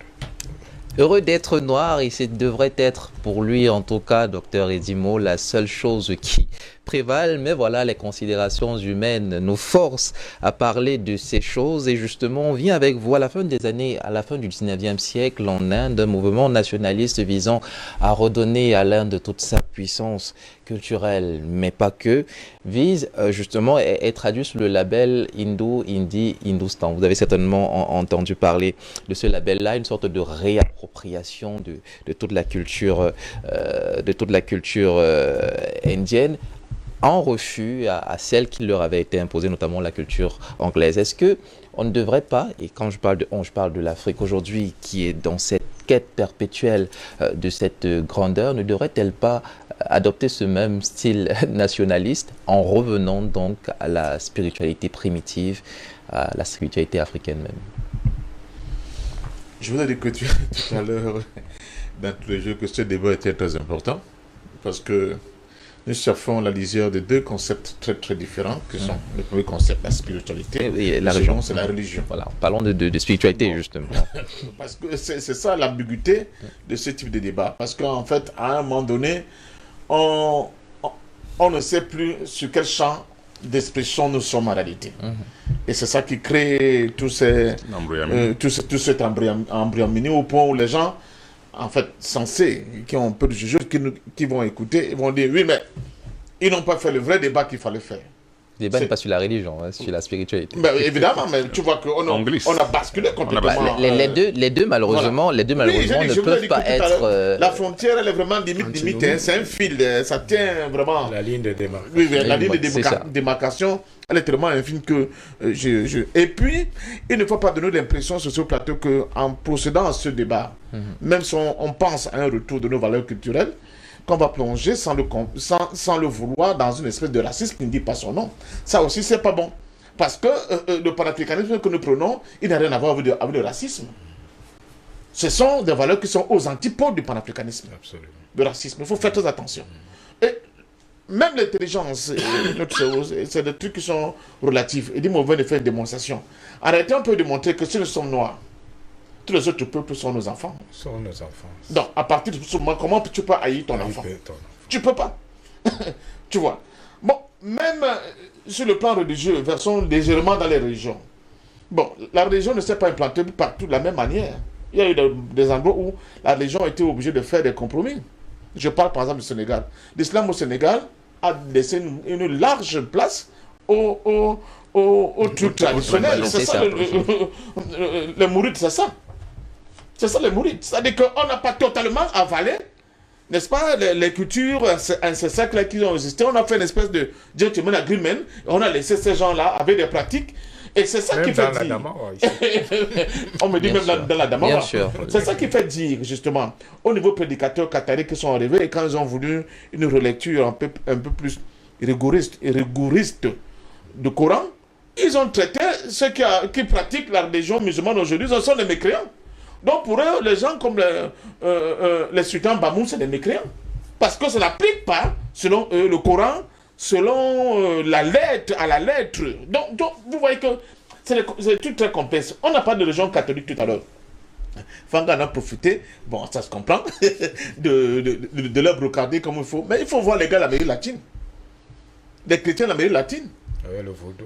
Non, pas avec le vaudou, ou les chrétiens catholiques de l'Amérique latine, à un moment donné, pendant qu'on avait lancé l'opération Condor par les États-Unis pour écraser complètement tout le mouvement nationaliste, vous savez quel était leur refuge? C'était l'église catholique. Avec quelqu'un qui a conceptualisé, à la faveur de cette lutte d'émancipation des peuples d'Amérique latine, le concept de la théologie de la libération. C'est pas des Padre Eder Camara. Avec tout ce que ça produit, il a dit non. Il a dit au Vatican, vous ne pouvez pas nous parler du ciel comme si la terre n'existait pas. Il a pris les armes, il allait en brousse avec les guerrieros pour combattre. N'est-ce pas, toutes ces dictatures qui gouvernaient au niveau de l'Amérique latine avec des militaires souvent qui étaient en réalité des excroissances des nazis. Vous savez que beaucoup d'Allemands nazis ont migré plus tard vers l'Amérique latine. Donc, oui, vous avez les sources, les gens comme ça, là, les Videla, tous ces dictateurs brutaux et barbares que l'Amérique latine a connus. Donc, c'est dans la foi chrétienne, entouré par des prêtres, que ces gens-là ont pris les armes contre les dictatures qui étaient soutenues par le Vatican. Attention. Donc, ce sont des... c'est pour ça que quand on revient à la spiritualité, c'est trop complexe. On ne peut pas définir ça totalement. Heureusement que Edimo est revenu sur ce pharaon qui a conquis presque le monde. Et si on a bien écouté Edimo, il a dit, dans son développement, c'est peut-être de là que lui il explique cette parenthèse qu'on espère qu'on va réformer rapidement du déclin de l'homme noir, c'est que nous sommes sortis de l'axe divin qui veut que aime ton prochain comme toi-même. Et nous sommes allés dominer d'autres peuples en leur imposant des conditions qui étaient proches de l'esclave. Peut-être c'est pour cela que nous subissons ce que nous subissons. Et c'est pour ça que Edim, on vous dit que lui, il est tout à fait assuré, il est tranquille, que l'ordre mondial actuel, unipolaire, ethnique, qui a esclavagisé une partie de l'humanité, brutalisé, il va tomber parce qu'ils ont violé une loi divine. Vous voyez comment il fait le bon et il revient dans la spiritualité. C'est l'âme qui parle, qui définit et qui explique ce qui va arriver. Donc je pense que sincèrement, et là je suis d'accord avec Edimo, ce n'est pas une histoire de dire j'appartiens à telle religion, j'appartiens à tel mode de pensée, ce n'est pas ça qui est important. Ce qui est important, je continue de vous le dire, c'est que ce que vous avez acquis là-bas comme mode de pensée, remettez toujours l'amour de l'homme au milieu de vos préoccupations premières. C'est de ça qu'il s'agit. Si vous le pratiquez, mais vous êtes un homme sauvé. Si vous ne le pratiquez pas, lisez toute la Bible, tous les Corans, tous les mantras des bouddhistes et tout ce que vous voulez, ou bien même de nos ancêtres, vous êtes complètement hors jeu. Et c'est ça le dilemme du monde aujourd'hui. C'est-à-dire que nous sommes dans un monde où les gens, sous le fallacieux prétexte d'avoir été des évolués et les gens qui se sont largement enrichis, ont complètement écrasé toutes ces notions fondamentales de la vie humaine, ne vivent plus en accord avec les planètes. C'est pour ça que vous le voyez, maintenant ils vont en Mars, soi-disant ils vont un peu partout, peut-être c'est là-bas qu'ils vivront, mais surtout ont violé les lois de la nature. Quand un homme épouse un homme, c'est quoi? Quand une femme épouse une femme, c'est quoi? Quand on vous dit que c'est ça qu'on doit appeler aujourd'hui les nouveaux droits de l'homme, c'est quoi? Et les instances fêtières des organisations internationales les plus insoupçonnées épousent cela. Les États-Unis d'Amérique viennent, le porte-parole de la Maison Blanche, c'est une jeune noire, non? Vous voyez comment on essaie de dénaturer, mais aussi d'avoir de nouveaux adeptes. C'est une jeune noire, mais à la différence que c'est une lesbienne. Donc on veut dire au monde noir, qui est le monde sur lequel tout le monde veut venir paître. Ça a été ça, la marche de l'histoire, hein, depuis la nuit des temps. Chaque fois que ces gens sont en difficulté, c'est sur le continent noir qu'ils viennent se recharger sur toutes les dimensions spirituelles, mystiquement, mais même sur le plan de la domination économique. La jeune fille, là, c'est une lesbienne. Donc, qu'est-ce qu'on dit à nos jeunes filles? Voici l'avenir. Vous, les noirs, là, si vous voulez réussir, voici l'avenir. Et l'avenir, c'est quoi? C'est quelque chose qui est en contradiction totale avec nos croyances intimes, avec notre propre spiritualité. Donc, j'espère sincèrement que pour sortir, ce débat doit être utile pour nos enfants. Le truc, ce n'est pas de dire je suis fidèle à un pasteur. On le sait aujourd'hui. Je parle sous le contrôle d'un pasteur sur ce plateau. Il y a un bon nombre de pasteurs qui ont des églises qui sont extrêmement puissantes, qui sont des francs-maçons. Et je mets en griffe. Qui sont des francs-maçons. Je mets en griffe. Or, quand vous écoutez les églises de réveil taper sur la maçonnerie, vous ne pouvez pas imaginer que de grands pasteurs comme ça peuvent être des francs-maçons. C'est ça. Donc, une fois de plus, je sors par là. Je vous ai dit ma relation que je pense avoir avec Dieu à travers ceux qui m'ont permis d'exister, mes parents. Je pense à mon père en premier. Je dis, chaque fois que ça tombe, je dis, mon Dieu, je suis venu te voir. Merci de m'avoir fait un être humain. Parce que je sais que c'est à travers lui que le Dieu qui est là-bas en haut va m'écouter le mieux. Cela ne veut pas dire que je réunis ceux qui font des nuits de prière, ceux qui... Neuvaine, onzaine, les neuvaines, oui, on me demande de faire des neuvaines, mais je ne mange déjà pas. Comment moi je vais faire des neuvaines alors que je vis dans la pauvreté? Moi, je suis déjà un affamé. Vous jeûnez quoi? Vous jeûnez ordinairement. Il faut dans l'opulence et l'abondance pour pouvoir jeûner. Moi, je n'ai rien, on me demande de jeûner, je jeûne pas. C'est compliqué. Je ne comprends pas, je dors très mal, dans des conditions terribles, je bois l'eau boueuse, je ne peux pas me soigner correctement, me vêtir correctement, on me demande de jeûner. Moi, je ne peux pas jeûner. Moi, je n'ai pas jeûné. Ou bien, à dire que non, bref. C'est pour dire que, comme c'est le cas de la polygamie, souvent on me dit, oui, je suis pour la polygamie. Voilà. Maman m'a dit, tu as la maison, tu as compris.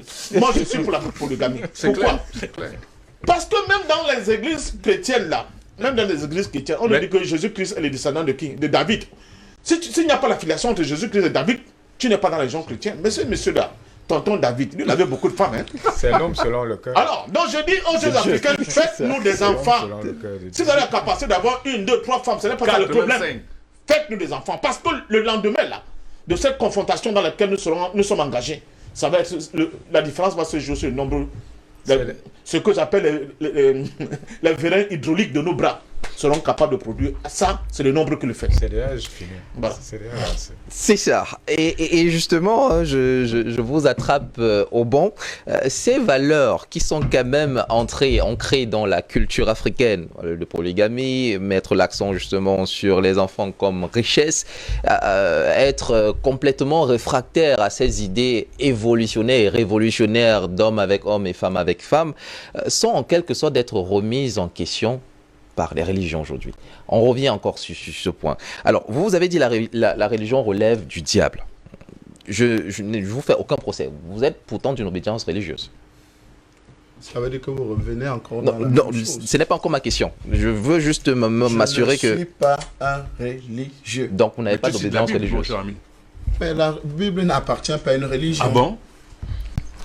D'accord. La Alors, Bible n'appartient pas à une religion. Ça appartient à quoi? Non. Je La comprends. Bible, non, la Bible, elle est développée, c'est un développement, non, avant le christianisme. La Bible, sous une autre forme, existe, oui, Ah bon? existe déjà.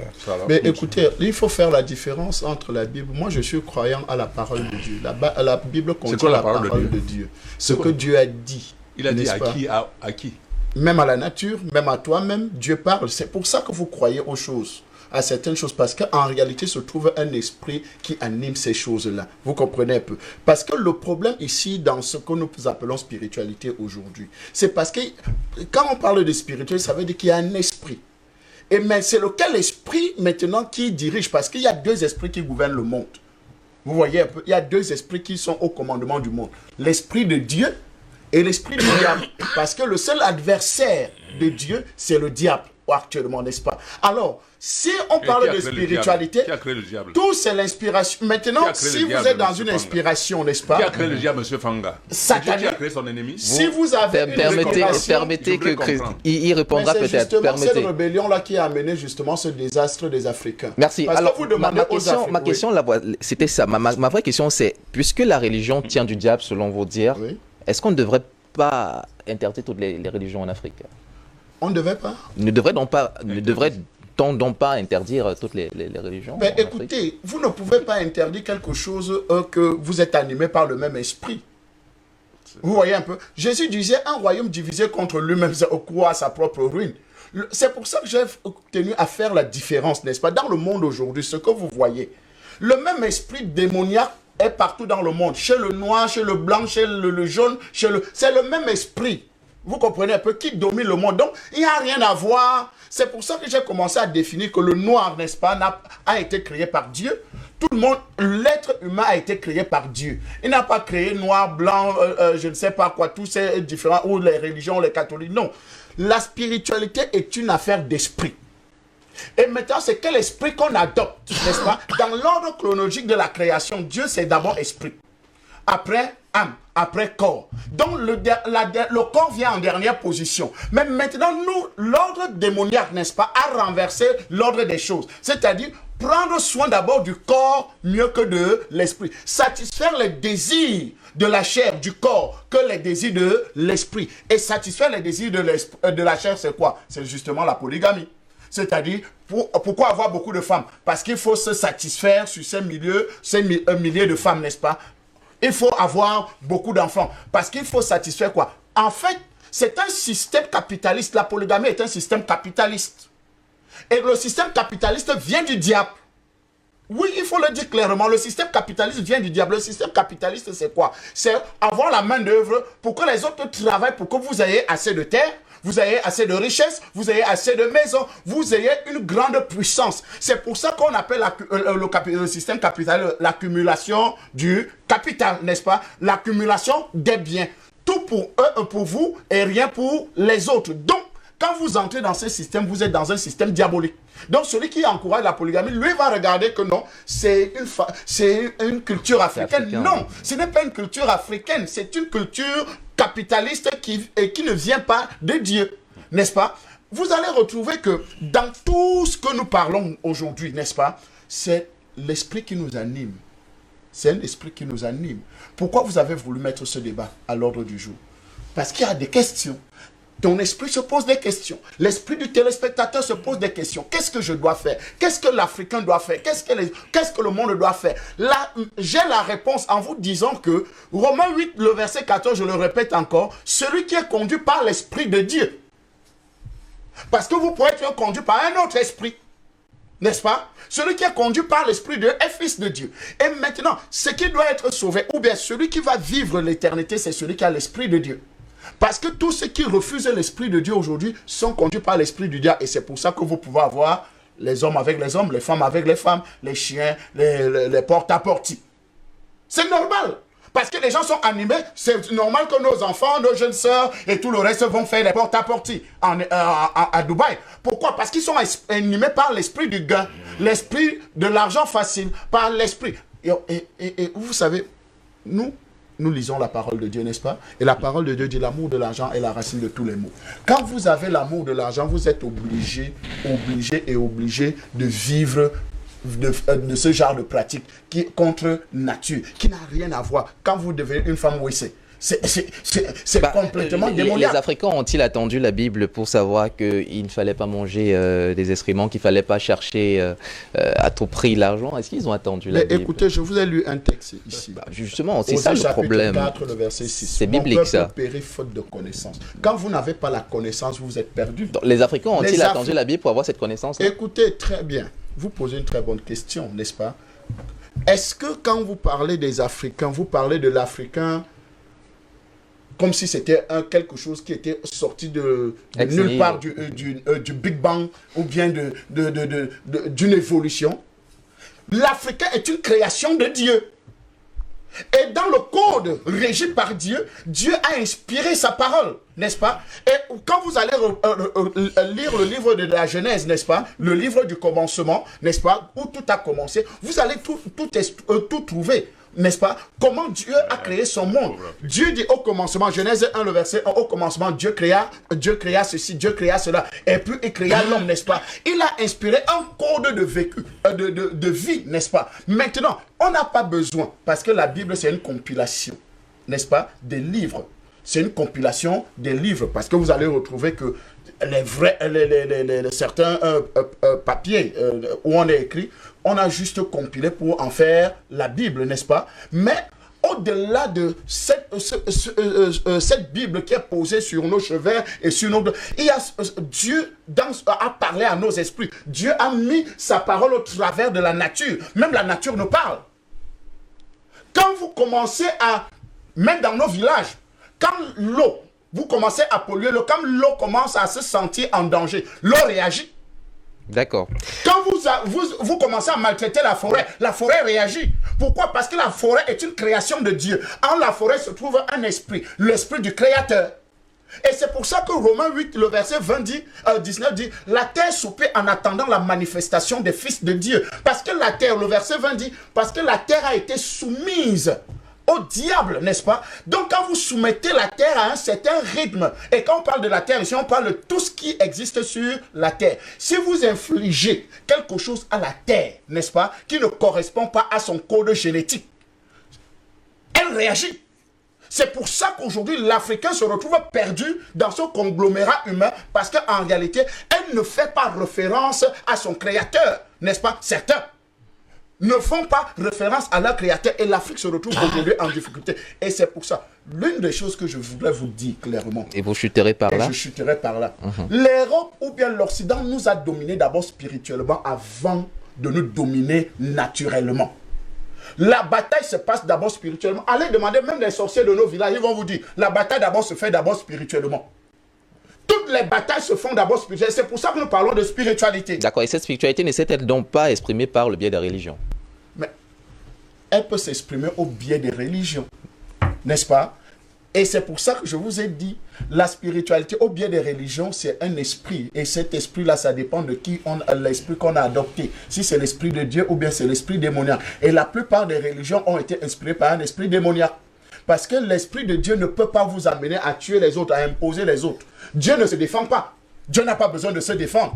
Dieu n'a pas besoin de faire la guerre. Dieu n'a pas besoin d'imposer une taxe ou bien quelque chose que non, une certaine façon de faire. Non, Dieu est tellement tout puissant qu'il est capable de faire des choses à son rythme. Donc, tout ce que nous voyons aujourd'hui, c'est simplement parce que des hommes ont refusé l'esprit de Dieu pour adopter l'esprit du diable qui est l'esprit de la rébellion. Et c'est cette rébellion qui régit le monde aujourd'hui et qui fait que tu détestes ton frère, tu ne veux pas l'autre, le racisme, comme vous l'avez appelé, et tous ces systèmes-là que vous avez mis que le monde a mis en place aujourd'hui, qui est contre l'esprit de Dieu, contre Dieu lui-même. Merci Christelle Fango, on a bien compris votre position et nous ne sommes pas les seuls, les internautes également l'ont bien assimilé. La réponse est toute trouvée, hein, je veux dire, Simone D. Est-ce que, et là ça relance le débat, qu'est-ce qu'il faut faire aujourd'hui? Les Africains qui regardent ont besoin eux aussi de savoir.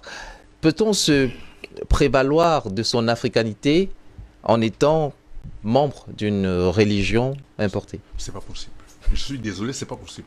Vous ne pouvez pas concilier les deux. Déjà, mon frère Fanga a dit qu'il y a Dieu, il y a le démon. Qui a créé le démon? C'est Dieu. Dieu a créé quelqu'un pour le combattre. Je voudrais comprendre. De deux, il passe tout le temps à citer des versets bibliques.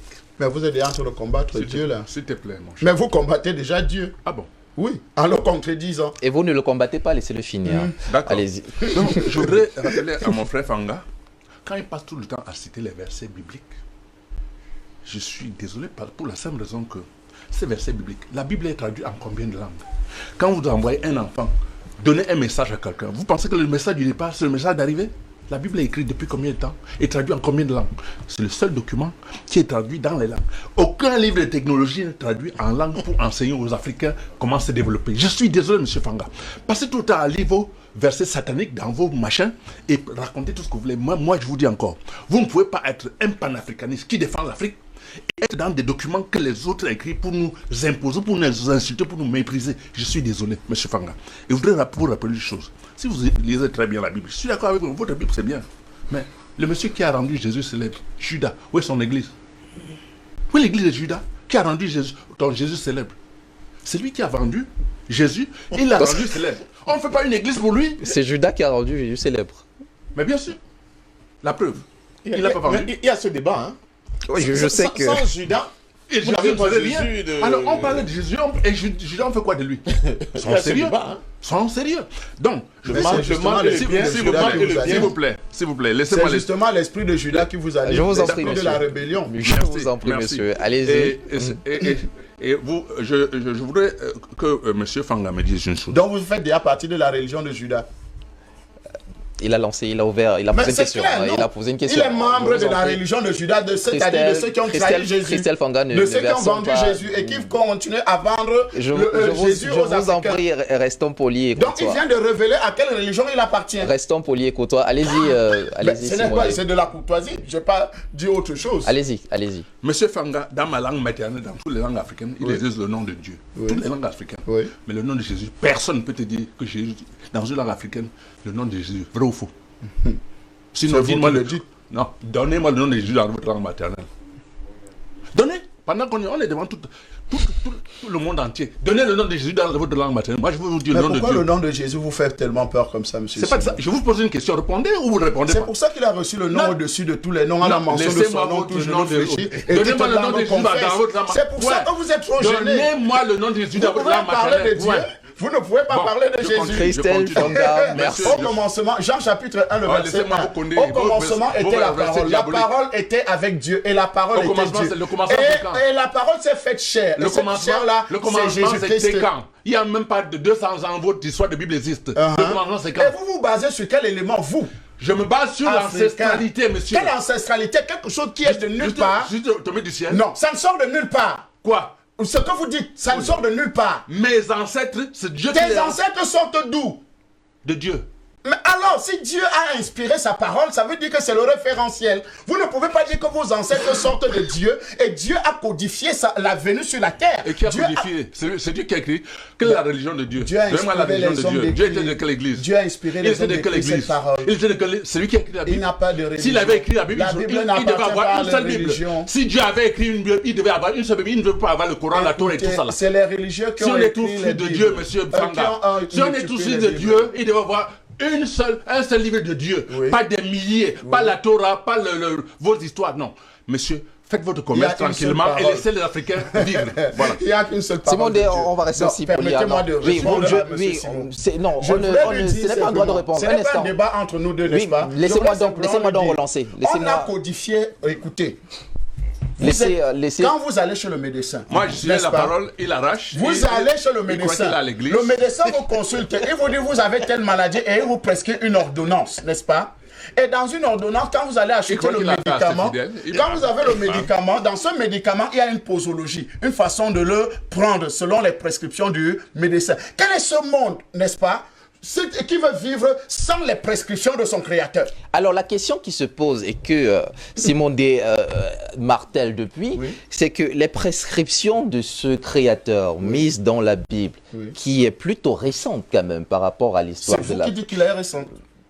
c'est l'histoire qui le dit. Qui le dit? C'est l'histoire qui dit que la Bible, quand on remonte au premier exemplaire de la Bible, les premiers exemplaires avec William Tyndale et autres, Je n'avais on pas sait que fini, c'est, je vous relance par rapport à ça, on sait que la Bible, l'écriture de la Bible en tout cas est d'origine récente par rapport, et c'est une comparaison avec l'histoire africaine même. La relance que je fais et qui est partagée qui est la préoccupation première de Simone Day, c'est que avant justement l'écriture de la Bible, est-ce que les Africains n'avaient pas un code de loi qui leur permettait de vivre selon les préceptes qui sont défendus, peut-être pas à la Bible aujourd'hui, mais qui existaient bien avant?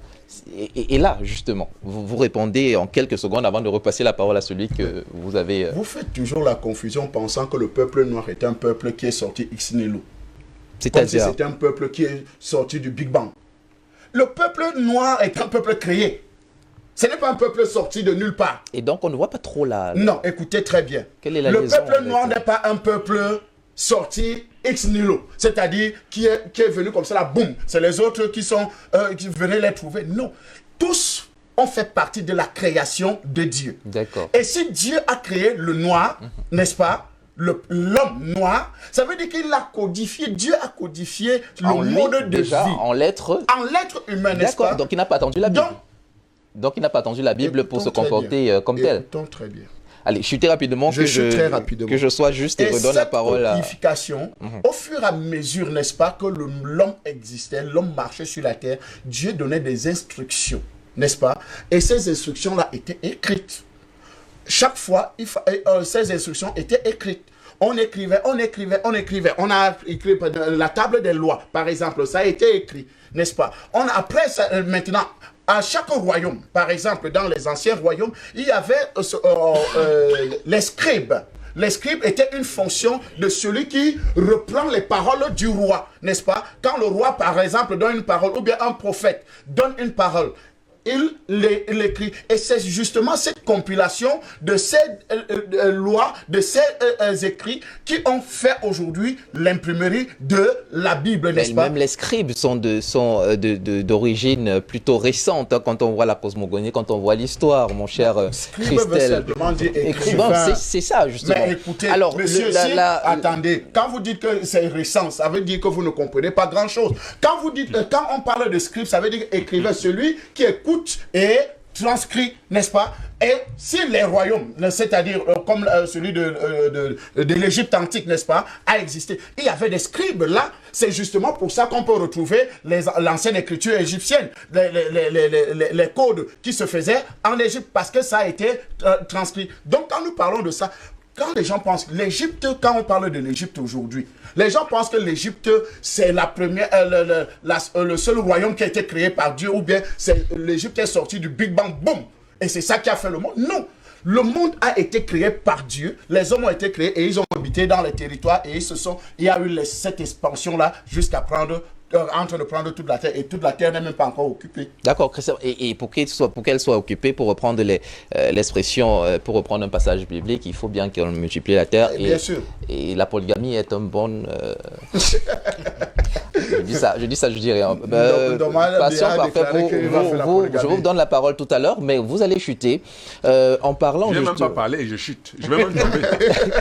Vous ne tomberez pas. Vous vous me demandez de chuter vous quand êtes je n'ai pas parlé. un baobab assez bien enraciné. Allez, on va parler avec vous de cette culture africaine à vous si chère. Elle n'est pas tout à fait blanche, elle aussi, dans ce sens où elle a ses déboires, ses tares, et pour parler justement d'une d'elles, on parle de ce mysticisme et même de cette, on va prendre les thèmes africains, sorcellerie qui existe quand même dans la culture africaine. Devrait-on la promouvoir aussi ou devrait-on la saigner? C'est vrai, on tire sur la culture des autres, mais il faut... J'aime entendre cette partie-là, ça m'intéresse beaucoup. Il faut interroger... Parce que ce qui concerne les Africains, c'est la sorcellerie. Ce qui concerne les Blancs, c'est la science. Vous m'appellerez, vous me pardonnerez l'expression, je l'utilise trivialement pour qu'on l'explique. Je comprends. Je voulais seulement expliquer que quand ce sont les Africains qui font des choses, c'est la sorcellerie. Mais quand c'est les Blancs, c'est la science. Mais la sorcellerie est-elle négative forcément? Parce que c'est aussi ça. Non, mettre ça en débat. Ah, voilà le pasteur, mon pasteur reprend la parole. Non, je vous en prie. Je vous en prie, Simon D, allez-y. Je voulais donc rappeler à tous ceux qui nous écoutent que le drame en Afrique, c'est que Quand les Africains ont développé l'Afrique, les Blancs sont venus, ils ont trouvé que c'est la sorcellerie. Quand ils amènent chez eux, ça devient la science. Je voudrais vous rappeler que c'est les Noirs qui ont construit le monde entier. Ce sont eux qui ont transmis. Les Noirs n'étaient pas violents. La preuve, vous pouvez partir du sud du Cameroun jusqu'au nord. Vous ne savez pas causer une langue. On vous reçoit dans chaque maison, vous arrivez. Il n'y a pas de violence. Mais les Blancs sont venus avec leur manière, en laissant leurs ambassadeurs comme Bonbon Pasteur qui est devant moi, qui lit les versets sataniques c'est-à-dire pour étouffer, pour mettre les Africains encore dans la colonisation, dans l'esclavage. Parce qu'il y a l'esclavage spirituel et l'esclavage religieux. C'est ce que les autres ont laissé sur place pour qu'on continue à nous maintenir dans l'esclavage, pour qu'on ne se développe pas. Voyez les nombres d'églises dans les villes. Il y a combien d'écoles qu'on développe? Rien. On fabrique plus de pasteurs chaque année. On enterre comme ça la culture africaine pour pouvoir faire évoluer la culture des autres. Je voudrais vous lire quelques gens qui ont créé les églises. Il y a par exemple l'église Baptiste, qui est créée en 1608 par John Smith. Il y a l'église pentecôtiste qui est créée en 1901 par Charles Parham. Ça ne date même pas de 200 ans. L'église pentecôtiste à laquelle mon cher ami appartient. Il y a le Mormon Religion, qui est créé en 1830 par Joseph Smith. Il y a le Témoin de Jéhovah, qui est créé en 1872 par Taze Russell. Russell, un homosexuel. Ça reste à prouver quand même. Hein. Je le dis parce que j'ai des documents. Je suis en train d'écrire un livre. Oui. Je le dis pas. Afrique face aux mensonges occidentaux et orientaux en matière de croyances J'ai divines. des éléments. Quand le livre va sortir, chacun comprendra pourquoi je défends la spiritualité africaine. Parce que ça a une valeur.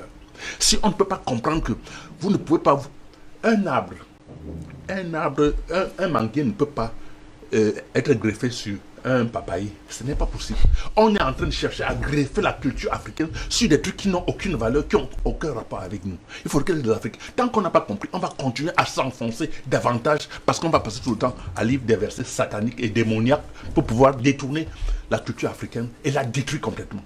Je vous rappelle encore que dans toutes les tribus africaines, quand je vois, par exemple, il y a chez mes frères Bassa, une montagne où les chrétiens sont allés mettre une croix. Un endroit qui était un endroit très très important pour les Africains, où les gens faisaient des cérémonies qui édifiaient le peuple Bassa.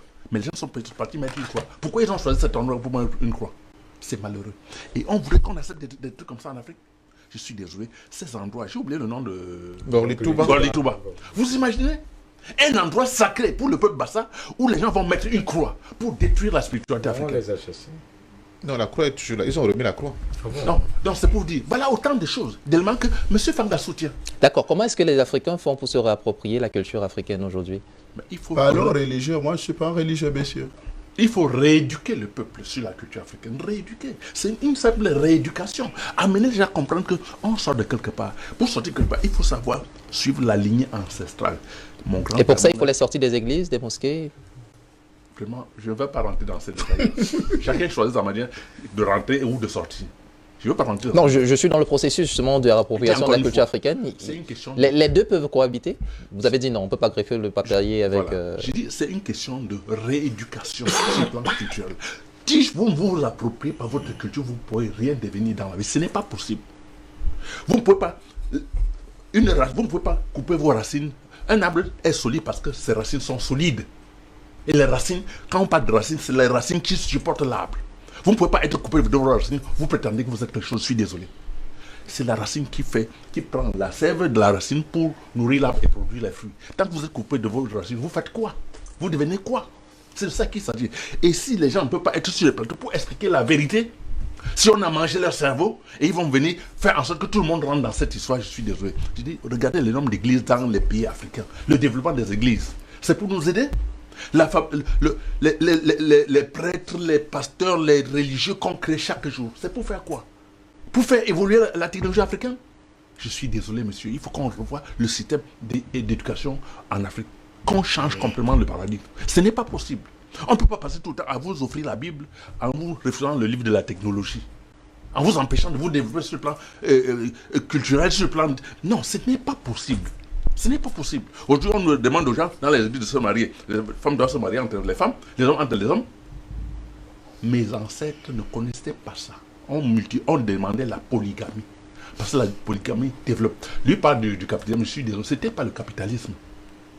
Ce n'est pas, peut-être pas le cas. Même ces gens qui disent qu'ils étaient dans la Bible, ils avaient plusieurs femmes.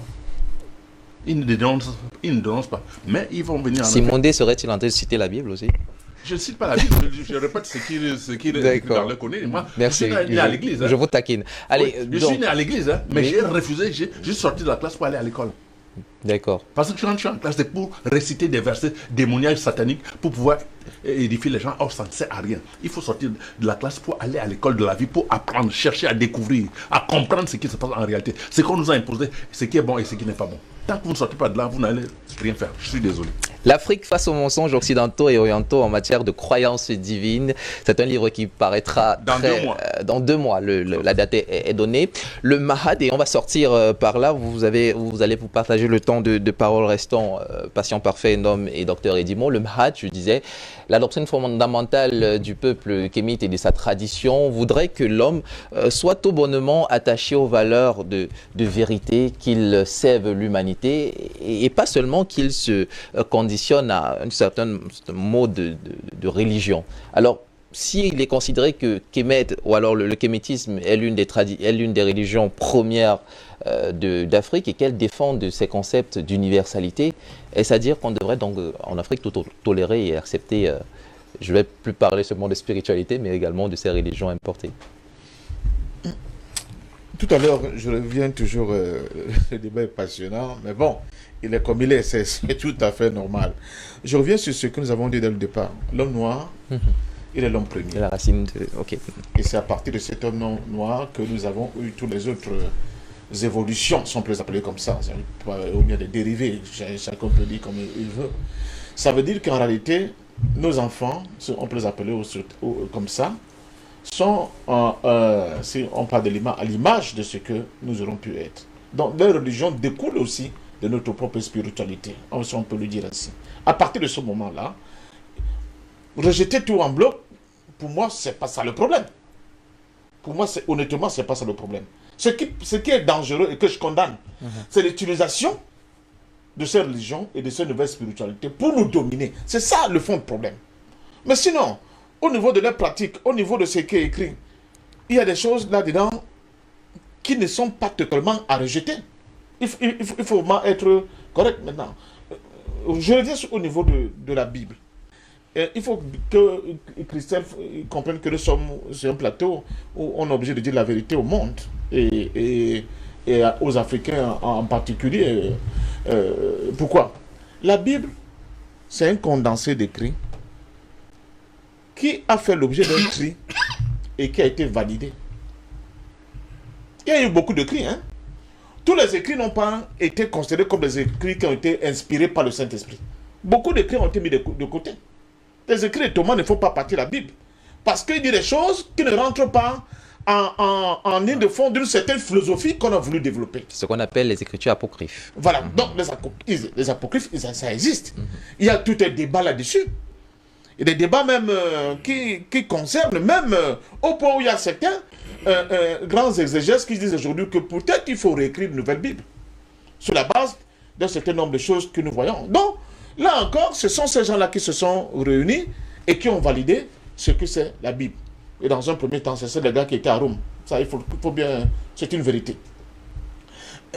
Les différences qu'il y a entre les églises catholiques, les églises protestantes et plus tard les églises pentecôtistes, ça vient au niveau de la pratique de la religion. Mais ceux qui ont dit que c'est ça qui est la Bible, ce sont les gars qui étaient à Rome, qui sont devenus plus tard les censés de l'église catholique. Bon, passons autre cela. Il y a un autre gros mensonge. Une seconde, je vais aller vite, tu peux revenir. Il y a un autre gros mensonge. Justement, très vite d'ailleurs, parce qu'on a presque fini. Voilà, donc on dit que l'histoire c'est quoi? C'est la connaissance du passé basée sur les écrits. Donc tout ce qui est tradition orale, il faut jeter ça à la poubelle. Peinture rupestre. Mais je tiens à dire que la Bible elle-même, elle a été longtemps orale. Hein? Avant que plus tard les gens s'asseyent pour transcrire cette oralité de manière écrite. Donc on ne peut pas le dire que nos traditions, nos mythes africains, que c'est rien du tout parce que c'est oral. Non, je dis c'est faux. D'autant plus que le docteur Edimo nous a parlé des papyrus. On a reçu quelqu'un, un expert en papyrus dernièrement. Les papyrus, pourquoi? Parce que quand vous regardez bien ce qui est écrit dans les papyrus, même certains mythes plus ou moins religieux, on a l'impression que par moment, la religion chrétienne a fait des copier-coller. Le mythe de la résurrection, ça existe dans l'Égypte ancienne. Le mythe de cette chapelle mythienne, pour que personne ne me tape dessus, mais je ne veux pas que les gens prennent une manière péjorative non plus. Le mythe de cette femme-là qui est vierge et qui donne naissance, vous allez retrouver ça dans l'église. Même la résurrection, Osiris, n'est-ce pas, qui est après avoir été assassiné par Seth, dépecé en morceaux par Seth et répandu tout autour de l'état du Nil. Et sa sœur se sert d'un autre, maintenant, sorcier, appelons-le comme ça, n'est-ce pas, puisqu'on pense que les sorciers, c'est souvent péjoratif, et qui va l'aider à récupérer toutes ces petites moitiés et qui va refaire... c'est ça le mythe de la résurrection. Osiris de nouveau. Donc, il y a beaucoup de choses comme ça que quand on regarde dans les différentes religions, il y a des emprunts. La parole qui a donné naissance à toute chose, c'est Ka, qui est la parole de Ra, le dieu consort. Ce que je veux sortir là, ce que je veux dire, que ce soit ceux qui veulent qu'on revienne à la religion ancienne de nos ancêtres, comme c'est le cas de Simon, que ce soit ceux qui prônent ce qu'ils ont découvert comme le Saint Graal, c'est le cas de prendre avec les vraies églises, parce que c'est un peu ça aussi. Ce que je refuse, bien trouvé, ce sont les rejets. Ce sont les rejets des autres. D'accord. C'est l'ostracisme des autres. C'est une espèce de xénophobie culturelle des autres. Mais ils nous rejettent, eux. Non, c'est ce que... Attends, mais c'est ce que je dis que je rejette, je n'accepte pas. Mais nous aussi, en voulant créer notre nouveau paradigme, on ne doit pas le créer sur la base de la haine, du racisme des autres. Ce n'est pas comme ça qu'on va avancer.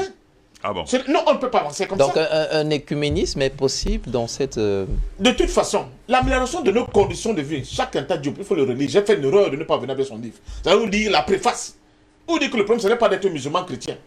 Le problème, c'est de dire pour qu'on améliore les conditions de telle manière que chaque Africain puisse pratiquer sa religion dans les meilleures conditions. Aujourd'hui, on ne pratique pas sa religion dans les meilleures conditions. Pourquoi? Un, on n'a pas la connaissance qu'il faut de toutes ces choses-là. Deux, nous sommes dans des conditions matérielles très dérisoires, donc inacceptables.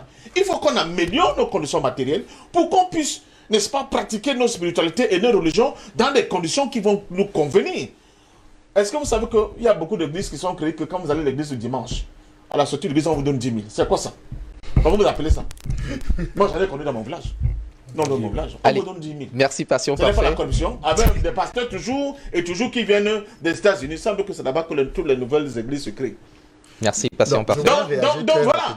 Donc je dis que c'est complexe, mais vraiment, il faut pas qu'on se sert de cette nouvelle quête pour expulser qui que ce soit du champ de la contribution du peuple noir vers la reconquête de sa liberté et de sa souveraineté. En quelques secondes, s'il vous plaît, Christelle Fanga. Jésus se retrouve avec les Juifs. Et les Juifs lui disent que nous sommes fils d'Abraham. Et Jésus leur dit, avant qu'Abraham ne fût, j'étais. C'est-à-dire Jésus a existé avant Abraham. Vous comprenez un peu? Donc pour dire que la manifestation, quand on vient parler de que c'est Rome qui a fait la Bible et tout, Rome c'est quand? C'est un petit royaume qui est né il y a de cela quelque temps. La Bible existe dès la création. En fait, la parole de Dieu existe avant la création. La Bible n'est qu'une compilation des écrits des hommes qui ont été inspirés par Dieu. Vous comprenez un peu donc? Et c'est pour ça que vous allez retrouver la Bible dans les temples maçonniques. Vous allez retrouver les marabouts avec des Bibles. Vous allez retrouver tout le monde en train d'utiliser la Bible. N'oublie pas que la Bible a deux trucs. Hein. Il y a l'Ancien Testament et le Nouveau. Mais donc le Nouveau Testament n'était pas de la création. Non, écoutez. Il ne peut pas dire ça. Non, non. Le Nouveau Testament était dans la création. Non, il n'était pas dans la écoutez, création. parce que les événements... Oh, écoutez. Ok, monsieur, vous nous j'ai dit parlez en de quelques quelque minutes chose. et on a Je presque suis fini. avec ce texte, Galates 5, le verset 16. Je dis donc, marchez selon l'esprit et vous n'accomplirez pas les désirs de la chair. Tout ce qui anime le monde aujourd'hui, c'est pour accomplir les désirs de la chair. Et toi, les désirs de quoi? De l'esprit.